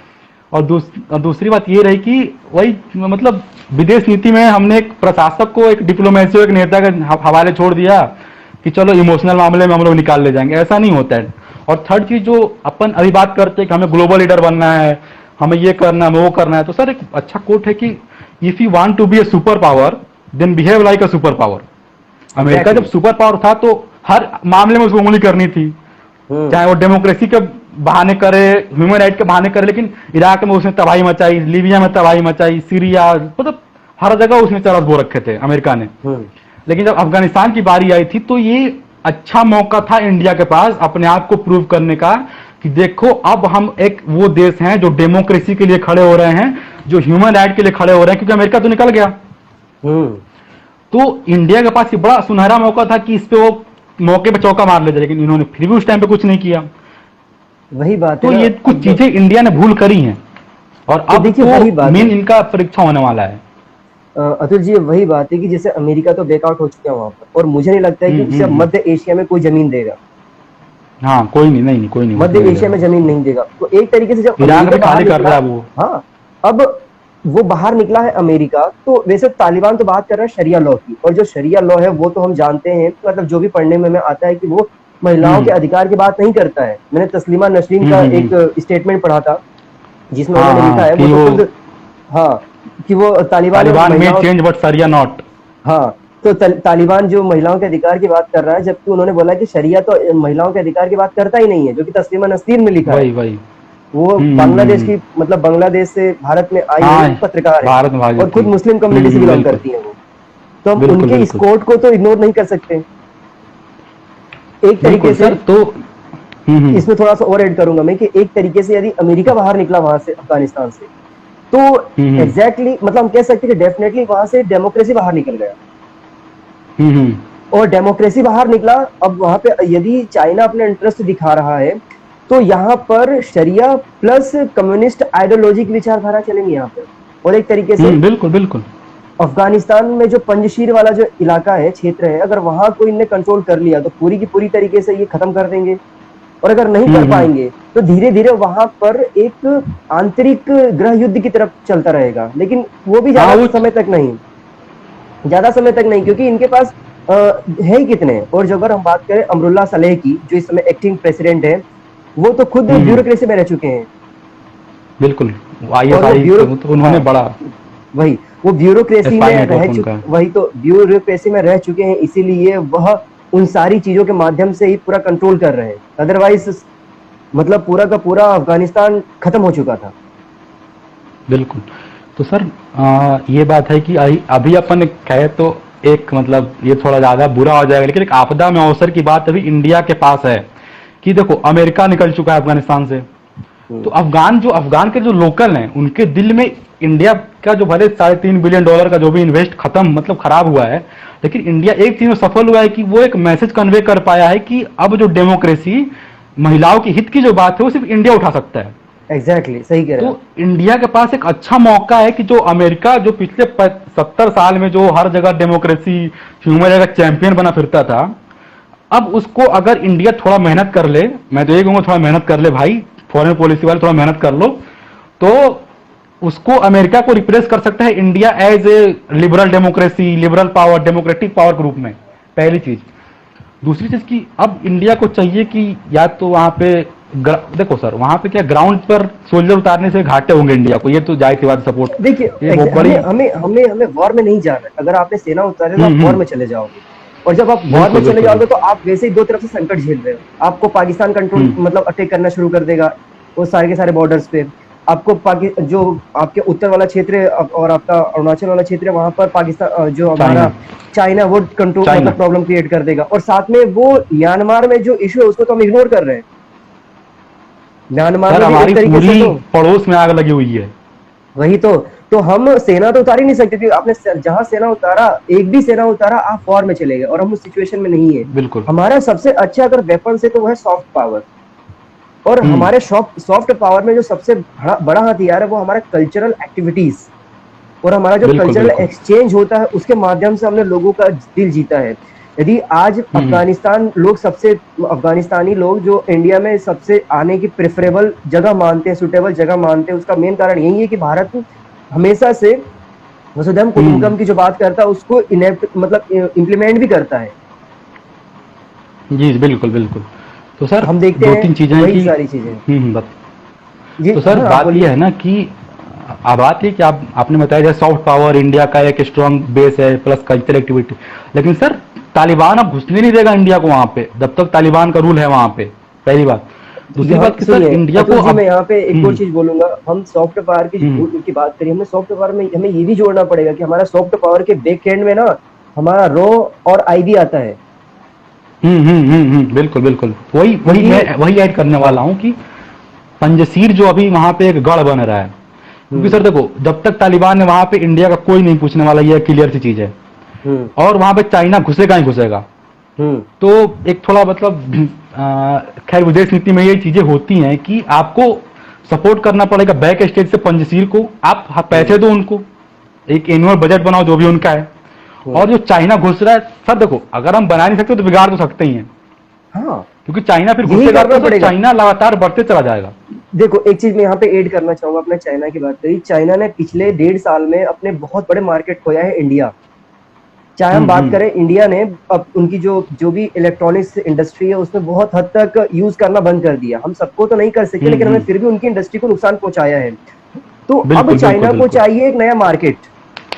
और जो भी बिल्कुल ये बिल्कुल। तालिबान के जो लड़ाके हैं, ये तो हैं पूरे गवार एक तरीके से, उन्हें कुछ नहीं आता है। ये जाहिल हो गए इनको। ये इनको कुछ नहीं आता। जब उनके हाथ में आप सिंपल सा मोबाइल फोन भी दोगे ना तो कूदने लग जाएंगे वो।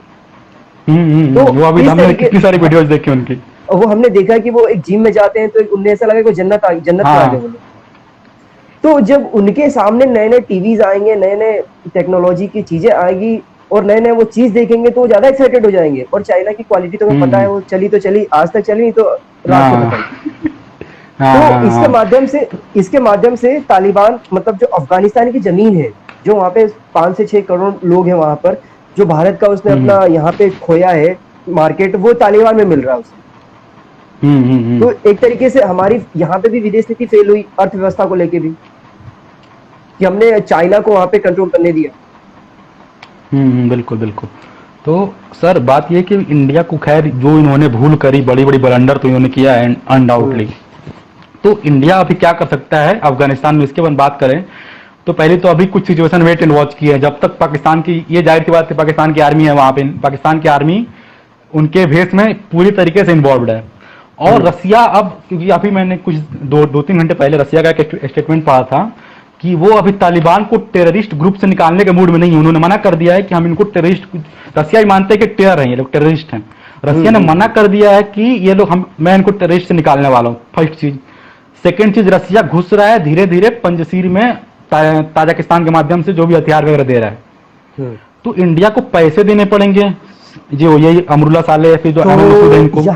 यहाँ पे हमें ऐसा कर देखिए, यहाँ पे है कि अब अफगानिस्तान जो नीति है, तालिबान जो नीति है, वो अमेरिका के साथ तो संभव नहीं है कि हम अमेरिका को साथ लेकर के काम करें। अगर हमें यहाँ पे काम बिल्कुल करना है बिल्कुल तो हमें हमें लेना होगा मॉस्को को साथ, मतलब रशिया को साथ। बिल्कुल बिल्कुल बिल्कुल बिल्कुल। रशिया को साथ लेके ही हम तालिबान पे कंट्रोल कर सकेंगे, वहां पे अपनी नीतियों को चला सकेंगे, और जो भी हमारे इन्वेस्टमेंट है उनको लेके आगे बढ़ सकेंगे।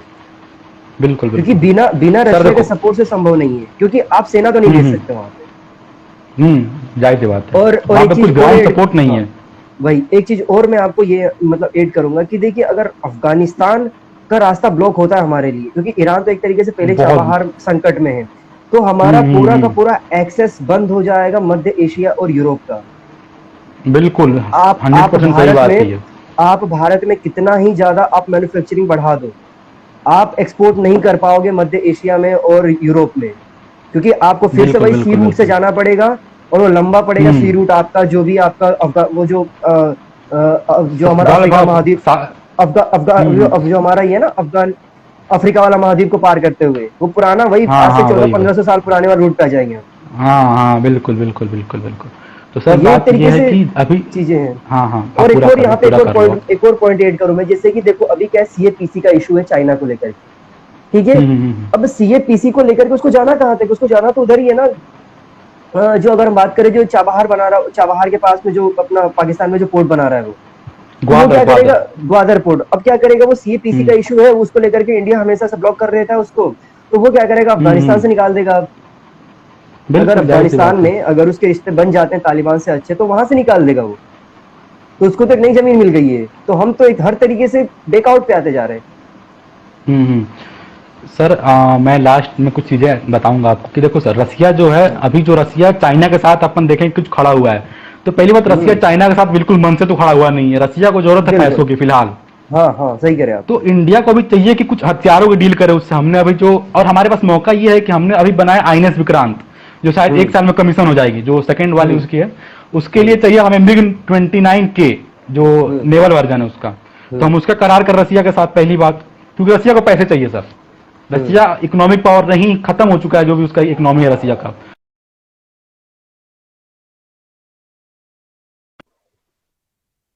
हम्म। वो तो आ रही आवाज, आ रही हाँ है हाँ आपकी मुझे। हाँ हाँ, तो अपन अफगानिस्तान में इन्वॉल्व हो जाए रसिया के साथ मिलके, ये हमारे पास हम्म मौका है रसिया के साथ आने का। पहली बात, उनसे हथियारों की डील करो। सेकंड चीज, अफगानिस्तान को, क्योंकि सर देखो, ये तालिबान लड़ने वाले लोग हैं नहीं, पहली बात। हम्म और जो हम अफगानिस्तान में क्रांति देख रहे हैं सर, क्योंकि जो हमने अफगानिस्तान का नेशनल जो अभी डे था, इंडिपेंडेंस डे था, उसमें कितने हम्म लोग बाहर निकले हम्म सड़कों पे। हम्म तो हमें क्योंकि ऐसा नहीं है कि पठान लोग हैं तो पठान भी 40% है, 40-42%, ताजिक हाँ, 30% के आसपास हैं।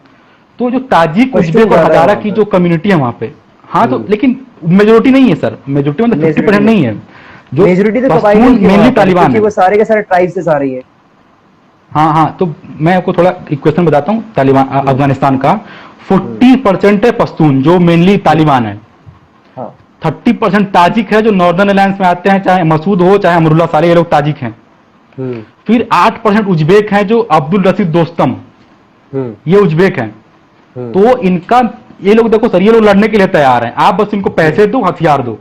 ये हम्म लोग मुश्किल से 6 महीने से साल भर में तालिबान को मार भगाएंगे, क्योंकि तालिबान ये पहले भी कर चुके हैं मसूद के टाइम पे, अहमद शाह मसूद के हम्म टाइम पे। तो फर्स्ट चीज ये कि उस टाइम पे ये था कि अहमद मसूद के टाइम पे तालिबान आया, क्योंकि अमेरिका के पैसे आ रहे थे पाकिस्तान में, और हम्म पाकिस्तान तालिबान को पुश कर रहा था। लेकिन हम्म फिलहाल पाकिस्तान तो मतलब बिल्कुल ही बैंकरप्सी के हालात में, पैसे के मामले में। हम्म तो इंडिया के पास ये मौका है दोबारा से अफगानिस्तान पे अपना दबदबा बनाने का, कि आप पंजशीर को सपोर्ट करो, मतलब जो भी नॉर्दर्न लैंड उनको पैसे दो, हथियार दो। रसिया के साथ, इसके द्वारा आप रसिया के साथ भी मिल सकते हो हम्म दोबारा से, जो एक फिर से इंडिया रसिया का जो ट्रायो बने, मतलब जो एक बातचीत। अमेरिका से दूरी मत बनाओ, अमेरिका के साथ जो क्वाड का जो रिलेशनशिप है वो चलने दो, क्योंकि सर हम आपने क्वाड की बात 2002 करी, से देखिए अमेरिका के साथ। आपने क्वाड की बात करी, क्वाड भी कहाँ आगे बढ़ पा रहा है? जापान, बस उसमें देखा है तो जापान और इंडिया और ऑस्ट्रेलिया ही है जो थोड़ा बहुत आगे लेके चल रहे हैं। कभी ऑस्ट्रेलिया बैकएंड पे आ जाता है, तो और जो हमारा अमेरिका है वो तो हमेशा से बैकएंड पे ही है, वो कभी भी उसको कंटिन्यू लेके नहीं चल पा रहे। सर अभी देखो क्वाड अभी क्वाड का अपन तो अब। क्वाड का तो हाँ, क्वाड का तो उद्देश्य यही था कि उसको आकर के जो मतलब जो साउथ चाइना सी है, वहां पे जो साउथ भी चाइना सी अपना में, हाँ। कंट्रोल करने की कोशिश कर रहा है, उसको कंट्रोल किया जाए क्वाड के माध्यम से। हम्म। लेकिन हम उसको भी तो नहीं कर पाए, वो तो कोविड है, इसलिए कोविड के समय में भी हमने देखा कि वहां पे बहुत सारे आर्टिफिशियल आइलैंड बना दिए चाइना ने।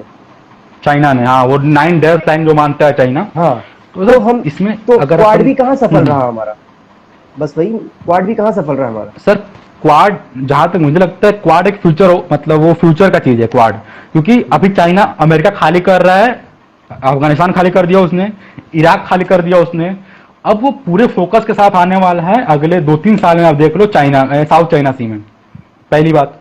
और दूसरी बात ये जो क्वाड की जो बात आप कर रहे हो, ये क्वाड मुझे जहां तक लगता है ये क्वाड और बढ़ने वाला है, क्योंकि इसमें 5वां आदमी फ्रांस आने वाला है। इसका कारण ये है कि जो जो एक मतलब जो समुद्री जो बाउंड्री होती है इंडिया की भी है 200, हम बात करें 200 नॉटिकल मील, अपना जो स्पेशल इकोनॉमिक जोन होता है किसी भी कंट्री का।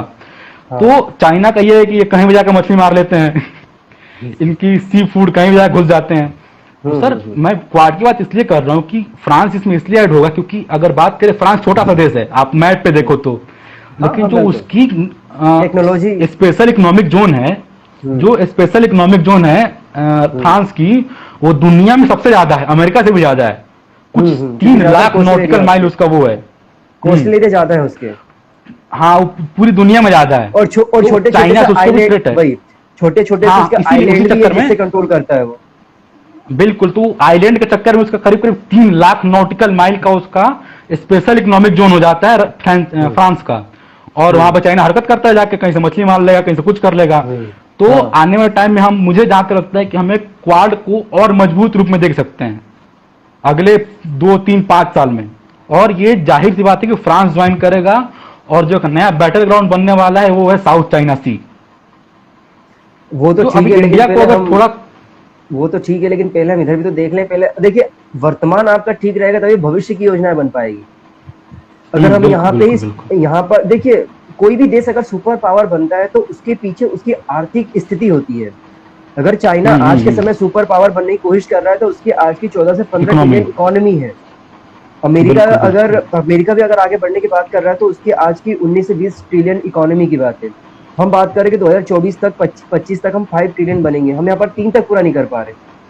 और 3 नहीं तक नहीं आपको इतनी आसान, और 5 आने में देखिए क्या है कि आप प्रोडक्शन तो कर रहे हो, लेकिन उसका कंज्यूम मतलब जो कंजम्पशन है और कंज्यूम भी तो हमारे देश के लोगों के द्वारा कर दिया जा रहा है। हमें मार्केट चाहिए, हमें मार्केट चाहिए। और चाइना की पॉपुलेशन हमसे भी ज्यादा बिल्कुल। बड़ी है, लेकिन उसका मार्केट है उसके पास, पूरी भारत उसकी मार्केट है। आवश्यकता पड़ता भारत से उसके कस्टमर कम होते हैं तो वो एड कर देता है यहाँ पर बांग्लादेश में, श्रीलंका में, पाकिस्तान तो उसका परमानेंट गोद लिया हुआ बच्चा है।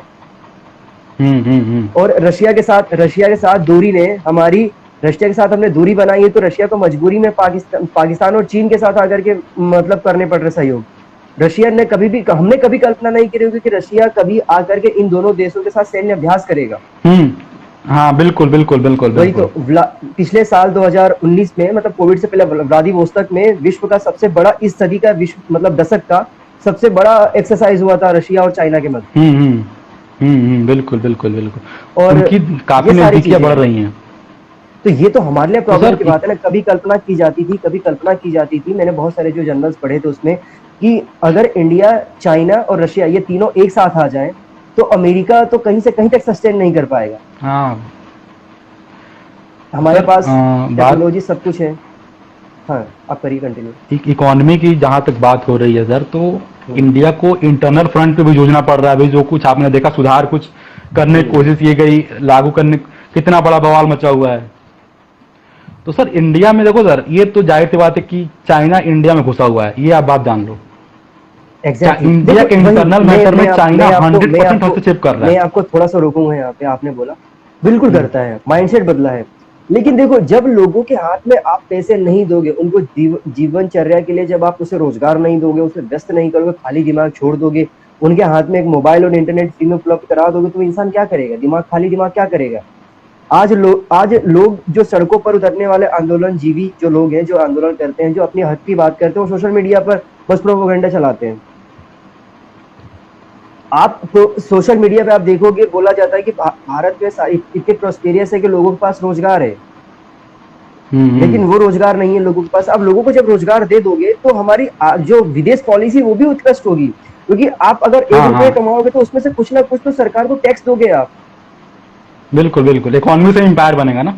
देखिए, इकोनॉमी से ही सारी आपकी नीतियां चलेंगी, चाहे वो इंटरनल सिक्योरिटी हो, चाहे वो एक्सटर्नल सिक्योरिटी हो। जैसे आपने इंटरनल सिक्योरिटी की बात कर रहे थे, और ये जो भी हमारे इंटरनल सिक्योरिटी में जो बातें आ जाती हैं, जैसे वो सुकमा जैसे जगहों पर, दंतेवाड़ा जैसे जगहों पर जो नक्सल अटैक होते हैं, इनको भी तो पैसा कहीं ना कहीं से मिलता होगा। अब इनको पैसा जो फॉरेन पॉलिसी के जो हमारे फेलियर हैं, जिसमें चाइना के द्वारा जो एड दिए जाते हैं, हम जानते हैं चाइना के द्वारा जो एड दिया जाता है, ये जो माओ के जो विचारधारा के लोग हैं, हाँ हाँ अगर बिल्कुल। उन लोगों को अगर हम भारत सरकार सहयोग करे तो वो इंडिया में इन्वॉल्व होंगे। पिछले वर्ष 2-3 साल पहले बिल्कुल। एक कैंपेन चला गई थी, राखी विद खाकी, सुकमा वाले क्षेत्र में। हम्म।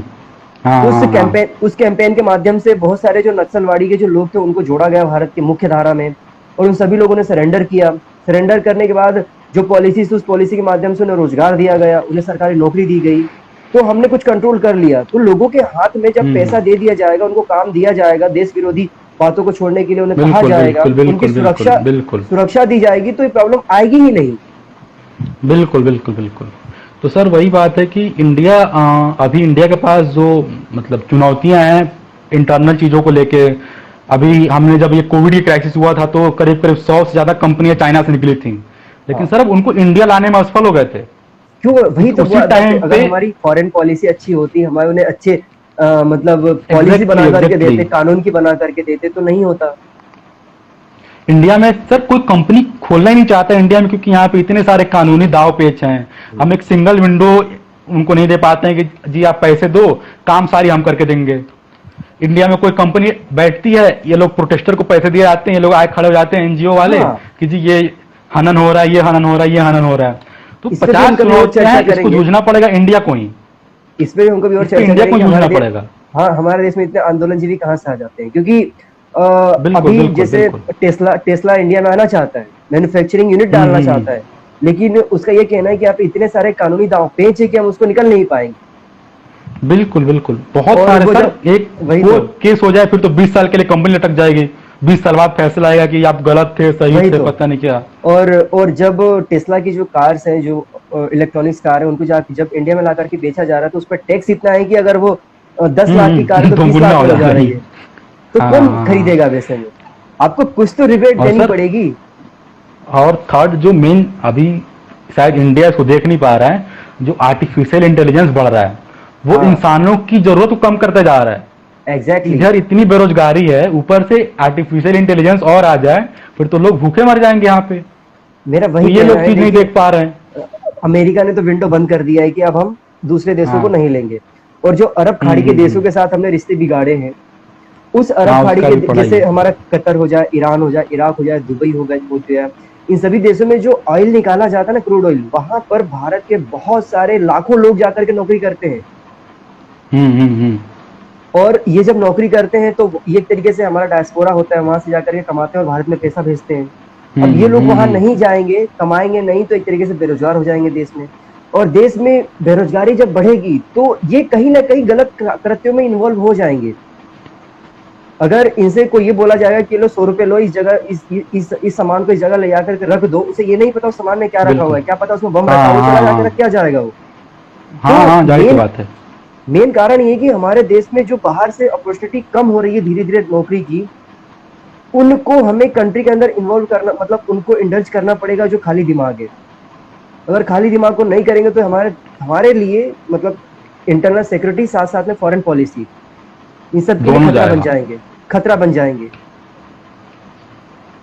सर ये सारी बात चीजें यह हैं। है कि अभी इंडिया को दो ही तीन चीजें बचा सकती हैं कि पहली बात स्वरोजगार एक चीज योजना होता है, खुद से जो चीजें होती हैं स्वरोजगार करो, उसमें कुछ इंडिया गवर्नमेंट को भी देनी पड़ेगी, सब्सिडी देनी पड़ेगी जो भी बिजनेसेस पे, फर्स्ट चीज।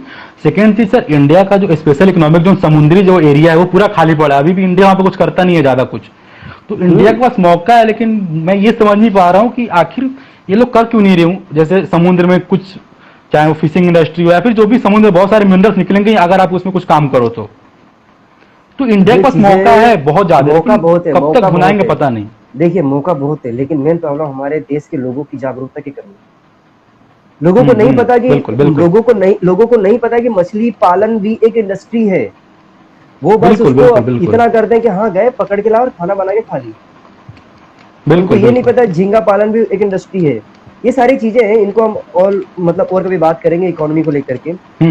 यहाँ पे एक और बिल्कुल सवाल है बिल्कुल। मेरा कि अफगानिस्तान जो हम्म मुद्दा है, इस हम्म मुद्दे को लेकर के यूनाइटेड नेशन क्यों इतना ज्यादा असफल रहने के कगार पे आ गया? और एक और चीज है, यूनाइटेड नेशन की बात नहीं कर रहा हूँ मैं, जो यूनाइटेड नेशन की जितनी भी बॉडीज है उन सब की बात करूंगा इसको लेकर के, चाहे वो कोविड के समय की बात हो, डब्ल्यूएचओ को लेकर के वो हमेशा अपना अपना स्टेटमेंट बदलता रहा है।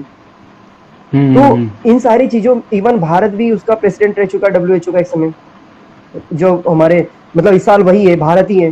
हाँ हाँ हर्षवर्धन सिंह ने हर्षवर्धन, जाकर हाँ। के हाँ रिप्रेजेंट किया था यूनाइटेड नेशन का। इस महीने में तो भारत प्रेसिडेंट है, जो कि 24 तारीख को, हाँ मतलब ये सिक्योरिटी इसी काउंसिल महीने का। में, हाँ सिक्योरिटी काउंसिल का, यूएनएससी का, जो कि प्रधानमंत्री मोदी एड्रेस भी कर चुके हैं और करने वाले हैं। हम्म। तो इन सभी चीजों को लेकर के जब अफगानिस्तान में ह्यूमन राइट का वायोलेशन हो रहा है, तब क्यों चुप रही है, क्या कारण है? और जब पाकिस्तान, जब कश्मीर में कुछ ऐसा होता है तो फट से बोल तो दिया ये जाता है चले कि वहां आते पे, हैं। हाँ मुझे पूरा याद है अभी कि जो पाकिस्तान की जो एक मतलब यूनाइटेड नेशन में जो सिक्योरिटी काउंसिल में जो उनकी स्पीकर थी, उन्होंने एक तस्वीर दिखाया हम्म था यूनाइटेड नेशन सिक्योरिटी काउंसिल में 2020 में, 19-20 में, हम्म जिसमें उन्होंने बताया हम्म था कि ये कश्मीर में भारतीय सेना के द्वारा किया गया कृत्य है। एक छोटी सी अंडर 10-14 की लड़की थी, उसको चेहरा दिखाया गया, तो चेहरे पे बहुत सारे गोलियों के निशान थे और बहुत सारा हाँ मतलब हाँ खराब वो चेहरा दिखाया था, पैलेट है ना? पैलेट। हाँ हाँ हाँ। पैलेट गन से। और जब वो उसको, हम्म।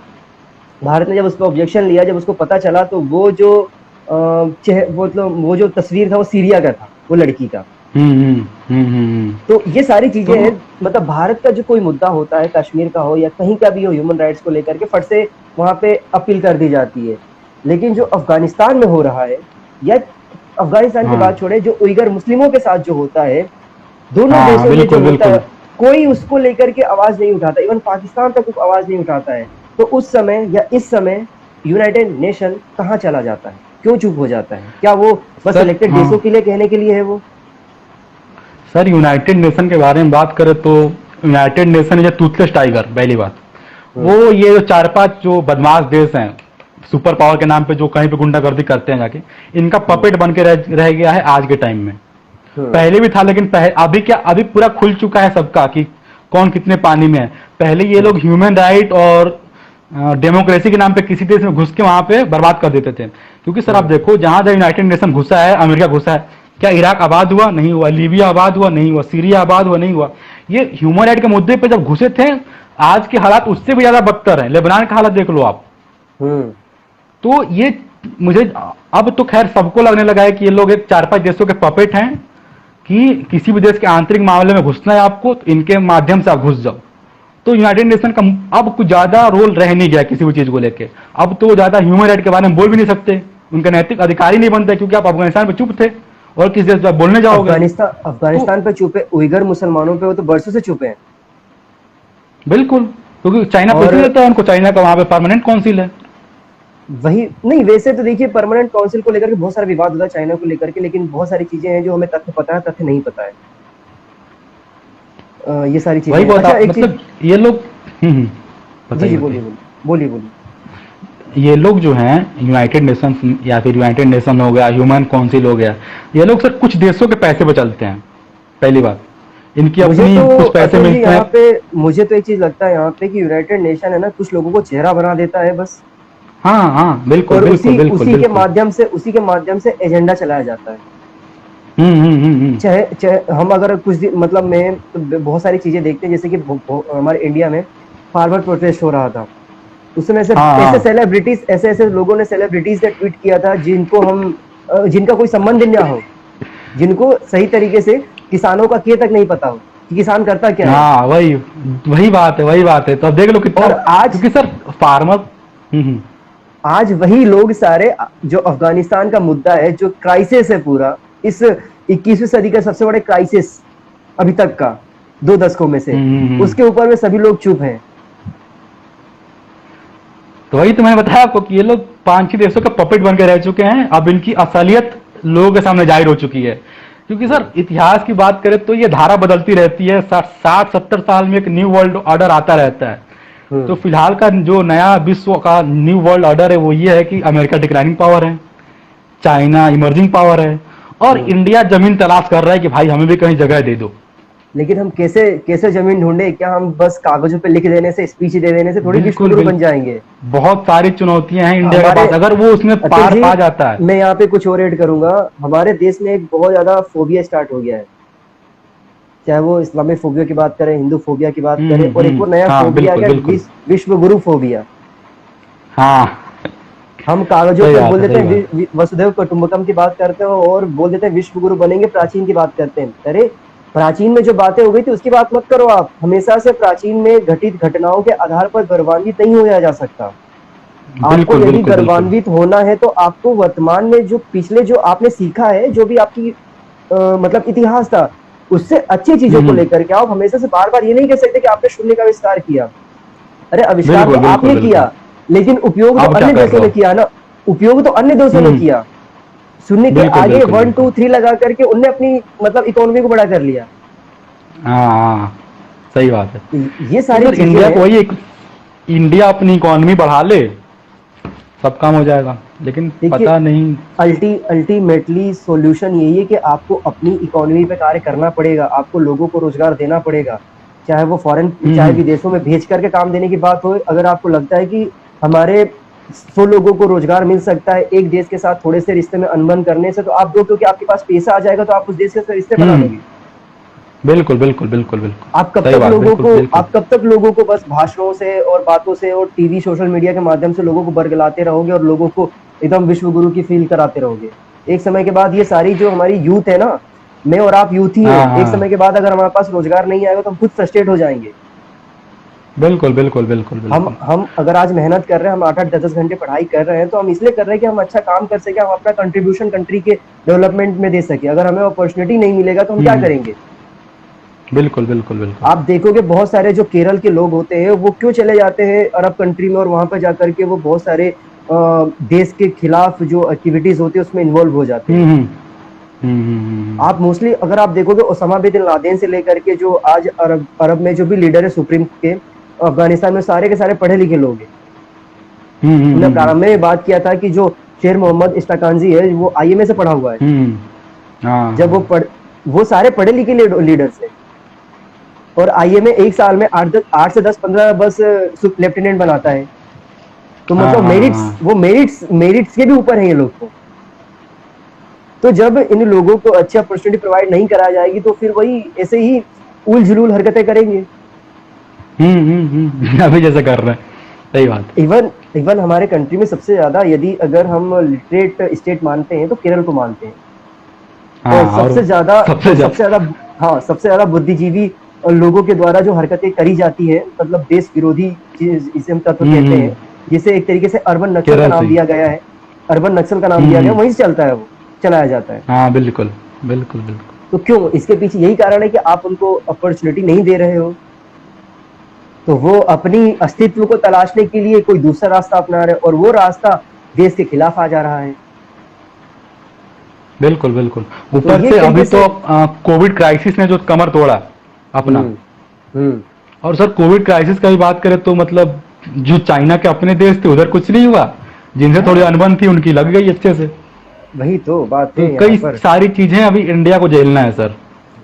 चलिए एक और प्रश्न मेरा यहाँ ऊपर से पर। एक इन्वायरमेंट वाली बात आ जा रही है। हाँ, बताइए, हाँ वो बताइए। तो इन्वायरमेंट पे तो बाद में आएंगे, हम अभी विदेश मुद्दों की बात करें तो हुँ, अफगानिस्तान से बहुत सारे लोग माइग्रेट करके इंडिया आ रहे हैं और अफगानिस्तान ने भी हुँ, दो हुँ। से तीन फ्लाइट चलाने की, मतलब तालिबान ने अफगानिस्तान से 2 से 3 फ्लाइट चलाने की बात दे दी है।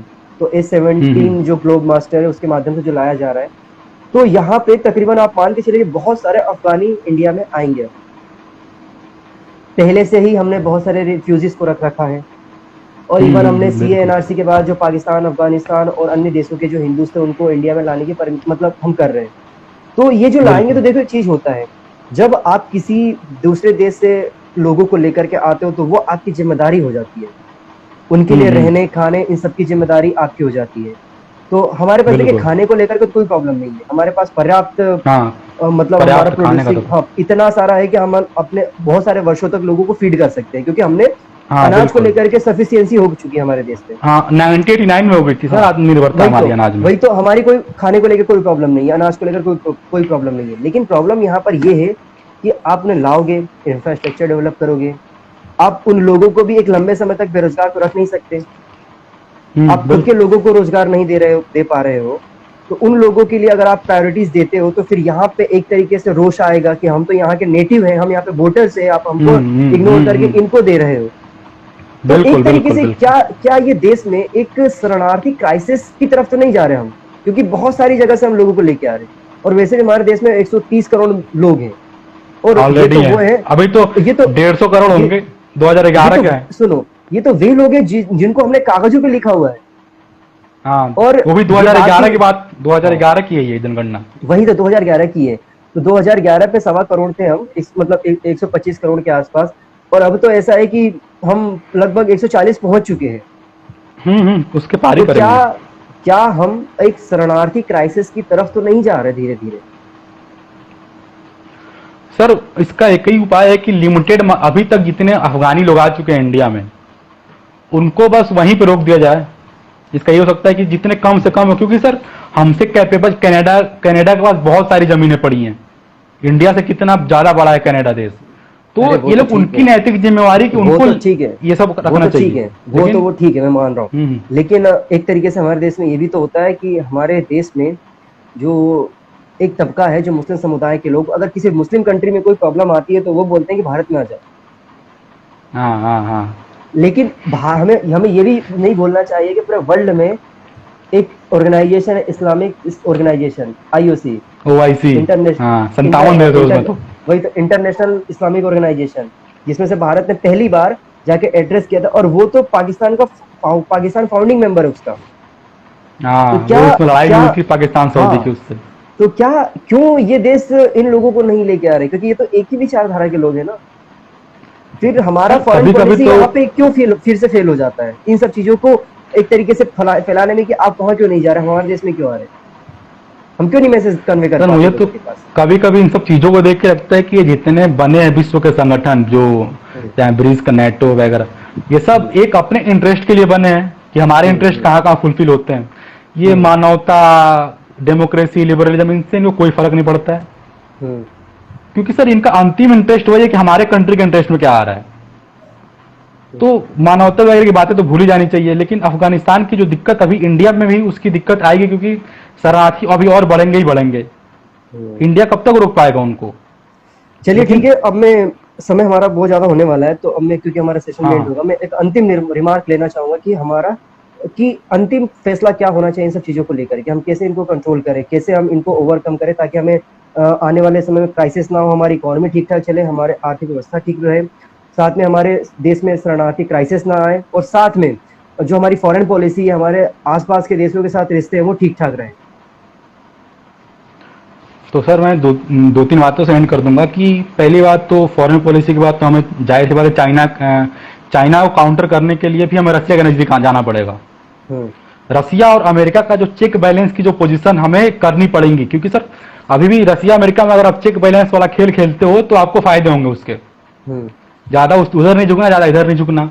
ये हम करते आए हैं, हमारे लिए कोई नई बात नहीं है, क्योंकि हम हम्म, नॉन अलाइनमेंट वाले हैं, तो हम दोनों तरफ से बैलेंस बना कर रखते आए हैं। तो ये हमें चीजें करनी पड़ेंगी। और शरणार्थी क्राइसिस के लिए जितना हो सके अभी कुछ दिन बाद अपनी एम्बेसी वहां पे, मतलब एम्बेसी क्या है, वो तो बंदी हो चुकी है, शरणार्थियों को भारत लाना बंद कर दो। क्लियर सी बात है कि भाई हम अपनी अपने क्षमता तक झेल पाएंगे ना सर, उसका कितना झेल पाएंगे, ये थर्ड चीज हो गई। और इकोनॉमी की जहां तक बात है, तो अभी अगर कुछ वायरस का और अटैक, थर्ड वेव या फिर फोर्थ वेव ना आए, तो शायद हम संभले कुछ मामलों में, चाहे वो स्पेशल इकोनॉमिक जोन का हो और डेवलप करना। क्योंकि सर आप डेवलप करोगे तो रोजगार बढ़ेगा उससे। एग्जैक्टली। आप रोड भी बनाओगे, कुछ तो करो, तो कम से कम रोजगार तो मिलेगा लोगों को। हम्म, तो उससे रोजगार मिलेगा, प्लस आपको फायदा होगा। इकोनॉमी इकोनॉमी मतलब क्या बोलते हैं, पैसे आएंगे आपके आर्थिक पास। और चीजें, हाँ, पैसे बहुत आएंगे दिन बाद तो एक प्रोस्पेरिटी धीरे धीरे बढ़ने लग जाएगी। एक आइडिया मेरे दिमाग में आया था, वो शायद जी, मैं आपसे शेयर बिल्कुल करना बिल्कुल, चाहता हूँ कि बिल्कुल करिए। जो अफगान क्राइसिस है, तो अगर हम्म, हम ऐसा कर सकते हैं क्या कि चाइना जैसे आर्टिफिशियल द्वीप बना रहा है, हम्म, तो अगर हिंद महासागर में अगर हमें काउंटर करना है चाइना को, तो हम्म। क्यों ना हम एक ऐसे आर्टिफिशियल द्वीप बनाना शुरू कर दें और जितने शरणार्थी को उठा के वहां रख दे ले जाके। देखो, ये क्योंकि थोड़ा सा, एक चीज मैं बताऊं, ये थोड़ा सा मतलब एक सोच तो ठीक है, लेकिन एक प्रॉब्लम ये भी है कि अगर आप देखो, भी नासा की एक रिपोर्ट आई थी जिसमें से बोला गया है कि 2050 तक मुंबई के कम से कम 4 से 5 फीट जमीन डूब जाएगी। हाँ, तो वो पानी का लेवल आर्टिफिशियल, बढ़ेगा। हाँ हाँ, आर्टिफिशियल लैंड बनाने का कोई तो नहीं है, लेकिन हम जैसे हमारे देश में हमने आपदा में अवसर की बात करें कोरोना को लेकर के, तो हम क्यों ना अफगानिस्तान में आपदा में अवसर पे ढूंढे। हम जो वहां के लोग हैं, उन हम्म लोगों को उनके देश के प्रति क्यों ना ऐसे देशभक्ति की भावना और उनको सहयोग करें, हमारी जो खुफिया एजेंसी से उसके माध्यम से, कि वे लोग अब तालिबान के खिलाफ खड़े हो जाए। तालिबान है कितना, कितनी संख्या हाँ, है? वही वही 70,000 मुश्किल से 70-75,000। 1 लाख भी नहीं है। अगर हम माने वही चलो वही कुछ वही। भी 2-3 लाख भी मान ले तो सेना के बराबर है इतना। तो तो मैंने बताया ये आपको, ये सारी पैकेज बनाए भावनाएं, एनुअल पैकेज। हाँ, एनुअल सर पैकेज भावनाएं बनाना ही जागृत पड़ेगा। हो रही हैं। देखिए सर भावनाएं तो भावनाएं जागृत हो जागृत हो रही रही है, हैं अफगानों में। एग्जैक्टली हो रही है, तभी तो पंजशीर जैसा एक छोटा सा इलाका पूरा अफगानिस्तान मतलब उसके खिलाफ खड़ा हो गया है। अगर और यहाँ किसने पर सोचा था कि अफगानी, महिला लोग सड़क पे आएंगी, महिला हाँ, सड़क पे आएंगे प्रदर्शन करने। तो सर देखो क्या है आजादी कि का चस्का लग चुका है उनको। आजादी का चस्का लग चुका है, उन्हें पता है कि जो शरिया लॉ में है वो क्या है, उन्हें पता है कि हमारे बिल्कुल अधिकार को बिल्कुल। छीना जाएगा, उन्हें पता है कि हमारी बिल्कुल बेटी को, बिल्कुल। हमारी बेटियों को, हमारी बहुओं को पढ़ने नहीं दिया जाएगा, उन्हें एक तरीके से बिल्कुल, सेक्स स्लेव के रूप में इस्तेमाल किया जाएगा, उन्हें पता है ये सब चीजें। तो ये क्योंकि सारी उनकी चीजें एक उन्हें पीढ़ी पता बर्बाद है। हो चुकी है। हाँ, तो उन्हें बस सपोर्ट की रिक्वायरमेंट है और वो सपोर्ट देना वही ही पड़ेगा। अगर आप भारत ने देना सपोर्ट पड़ेगा। दे दिया, उससे हमें रसिया को भी बढ़े। ये हाँ, हमारा विन विन एक होता है ना, विन विन गेम है। हमारी हाँ, रसिया से नजदीकी बढ़ेगी, हम अफगानिस्तान में दोबारा से अपने पावर को कंसोलिडेट कर पाएंगे। और फिर क्योंकि एक देखिए मुझे तो एक लगता है चीज है, कि इंडिया को एक चीज है, बराक ओबामा के जाने के बाद मुझे तो कोई ऐसा लीडर दिखाई नहीं दिया अमेरिका में जो कि सबको एक साथ लेके काम कर सके। बिल्कुल बराक बिल्कुल। ओबामा ने अपने 8 साल के कार्यकाल में सभी कंट्रीज को एक साथ लेके काम करने का कार्य किया था, लेकिन ये ना तो डोनाल्ड ट्रंप कर पाए। डोनाल्ड ट्रंप तो एक मतलब वो पागल था पॉलिटिशियंस तो वो। है नहीं, वो पॉलिटिशियंस तो है नहीं, हाँ वो एक बिजनेसमैन थे, उनको ईगो हर्ट हुआ तो वो चुनाव में हम्म। आ गए। और वैसे हाँ देखा हाँ जाए तो हाँ भाई। उनका पॉलिटिशियन ना होना भी हमारे लिए फायदेमंद की बात थी, क्योंकि वो बिना सोचे समझे हाँ कुछ भी हाँ कह हाँ। जाते थे। तो बिना सोचे समझे कहने की वजह से फायदा हुआ हमें। बिल्कुल बिल्कुल बिल्कुल। लेकिन तो जो अभी सर जो बाइडन है, उनकी तो कुछ नीतियां समझ में नहीं आ रही कि उन्हें एकाएक बाहर हटा दिया। तो ये सब चीजें हमने लेटर ऑन बात करी है, हमने सारी चीजें अर्लियर टाइम में। तो बस ये सारी चीजें हैं अतुल जी। अब अगर आपको कुछ और अपने पॉइंट्स रखना है तो आप कह सकते हाँ हैं, फिर हाँ इसके बाद अपन इस सेशन जी, को मैं एंड लास्ट करेंगे। में, हाँ 1 मिनट में मैं एंड करूंगा कि हम्म, इंडिया को बैसाखी पकड़ के चलना बंद करना पड़ेगा फॉरेन पॉलिसी के मामले में, चाहे वो चाइना हो, चाहे रसिया हो, चाहे अमेरिका। अमेरिका तो खैर रोड डूबती है एक सूरज के समान है। हम्म, और सेकेंड चीज, इंडिया को ये लक्ष्य लेकर चलना पड़ेगा, अगर शांतिप्रिय जीवन जीना है तो अगले 10-15 साल में पाकिस्तान को डिस्टेबलाइज करो, आप 5 टुकड़े में उसको तोड़ो। हम्म, ये अपन कर सकते हैं क्योंकि उसका कुछ हम्म, नहीं बचा। पाकिस्तान में उसको उधर अफगानिस्तान से इधर इंडिया से मिला के सैंडविच बनाओ, क्योंकि जब तक हम्म, सर पाकिस्तान रहेगा तब तक वो इंडिया को बढ़ने नहीं देगा। हम्म। ये जाहिर सी बात है। तो ये एक दो चीजें इंडिया को फॉरेन पॉलिसी में करनी पड़ेंगी, इकोनॉमी में सुधार करनी पड़ेंगी। बस यही सब चीजों के साथ मतलब मैं खत्म करता हूं अपनी बातों को। तो ठीक है अतुल जी, आपने यहाँ पर अपना कीमती समय दिया और अपने पॉइंट्स रखे, हमने यहाँ पे चर्चा किया और जिसके माध्यम से हमने समझने की कोशिश करी और समझाने की कोशिश करी कि फॉरेन पॉलिसी होती क्या है एग्जैक्टली। क्योंकि हम बिल्कुल हमेशा जी जी। से जो बातें करते हैं, सोशल मीडिया पे देखते हैं, हम किसी भी कमेंट्स को लेकर के अपनी प्रतिक्रिया दे देते हैं, लेकिन लोगों को जानकारियां कम होती है। मैंने एक पोस्ट हम्म। किया था, उस पर अपने प्रतिक्रिया दी, मैंने आपको इनवाइट किया और आप यहाँ पर आकर के आपने जुड़े और बात किया, अच्छा लगा। और इसी तरीके से जो डिस्कशन होता है वो एक अच्छा इन्वायरमेंट देता है कि हम जैसे लोगों के विचार भी मायने रखते बिल्कुल। हैं, क्योंकि now we are living in democratic country और हम वोट देते हैं। या अगर हम वोट देते हैं जाहिर तो सी हमें बात। प्रश्न का जवाब पाने का पूरा अधिकार है। तो यहाँ पे जो भी साथियों ने हमारे साथ इस पूरे सेशन में जुड़े रहे, हमको सुनते रहे, उन सभी को मैं पुनः धन्यवाद ज्ञापित करता हूँ। अतुल जी, मैं आपको फिर से धन्यवाद करता हूँ कि आप thank you sir, thank you, platform पर थैंक यू, आए और आपने अपनी बातों को थैंक यू सर। रखा। और फिर से किसी नए सेशन पर, किसी नए हाँ सवालों पर के साथ, किसी नए मुद्दे पर हम आएंगे और आकर के चर्चा करने का प्रयास करेंगे और अपने बातों को रखने का प्रयास करेंगे, और जो भी बिंदु रहेंगे उन पे जो में हमारे रिसर्च रहेंगे उन सभी को रखने का प्रयास करेंगे। आप सभी दर्शकों का और अतुल जी आपका फिर से पुनः धन्यवाद। दोस्तों, इस वीडियो को यदि आप फेसबुक पर देख रहे हैं, यूट्यूब पर देख रहे हैं, इंस्टाग्राम पर देख रहे हैं, जहां भी देख रहे हैं, आप इस वीडियो के लिंक को अपने दोस्तों के साथ वाइडली शेयर करिए। चलिए फिर से मुलाकात होगी। Have a good day. जय हिंद, जय भारत।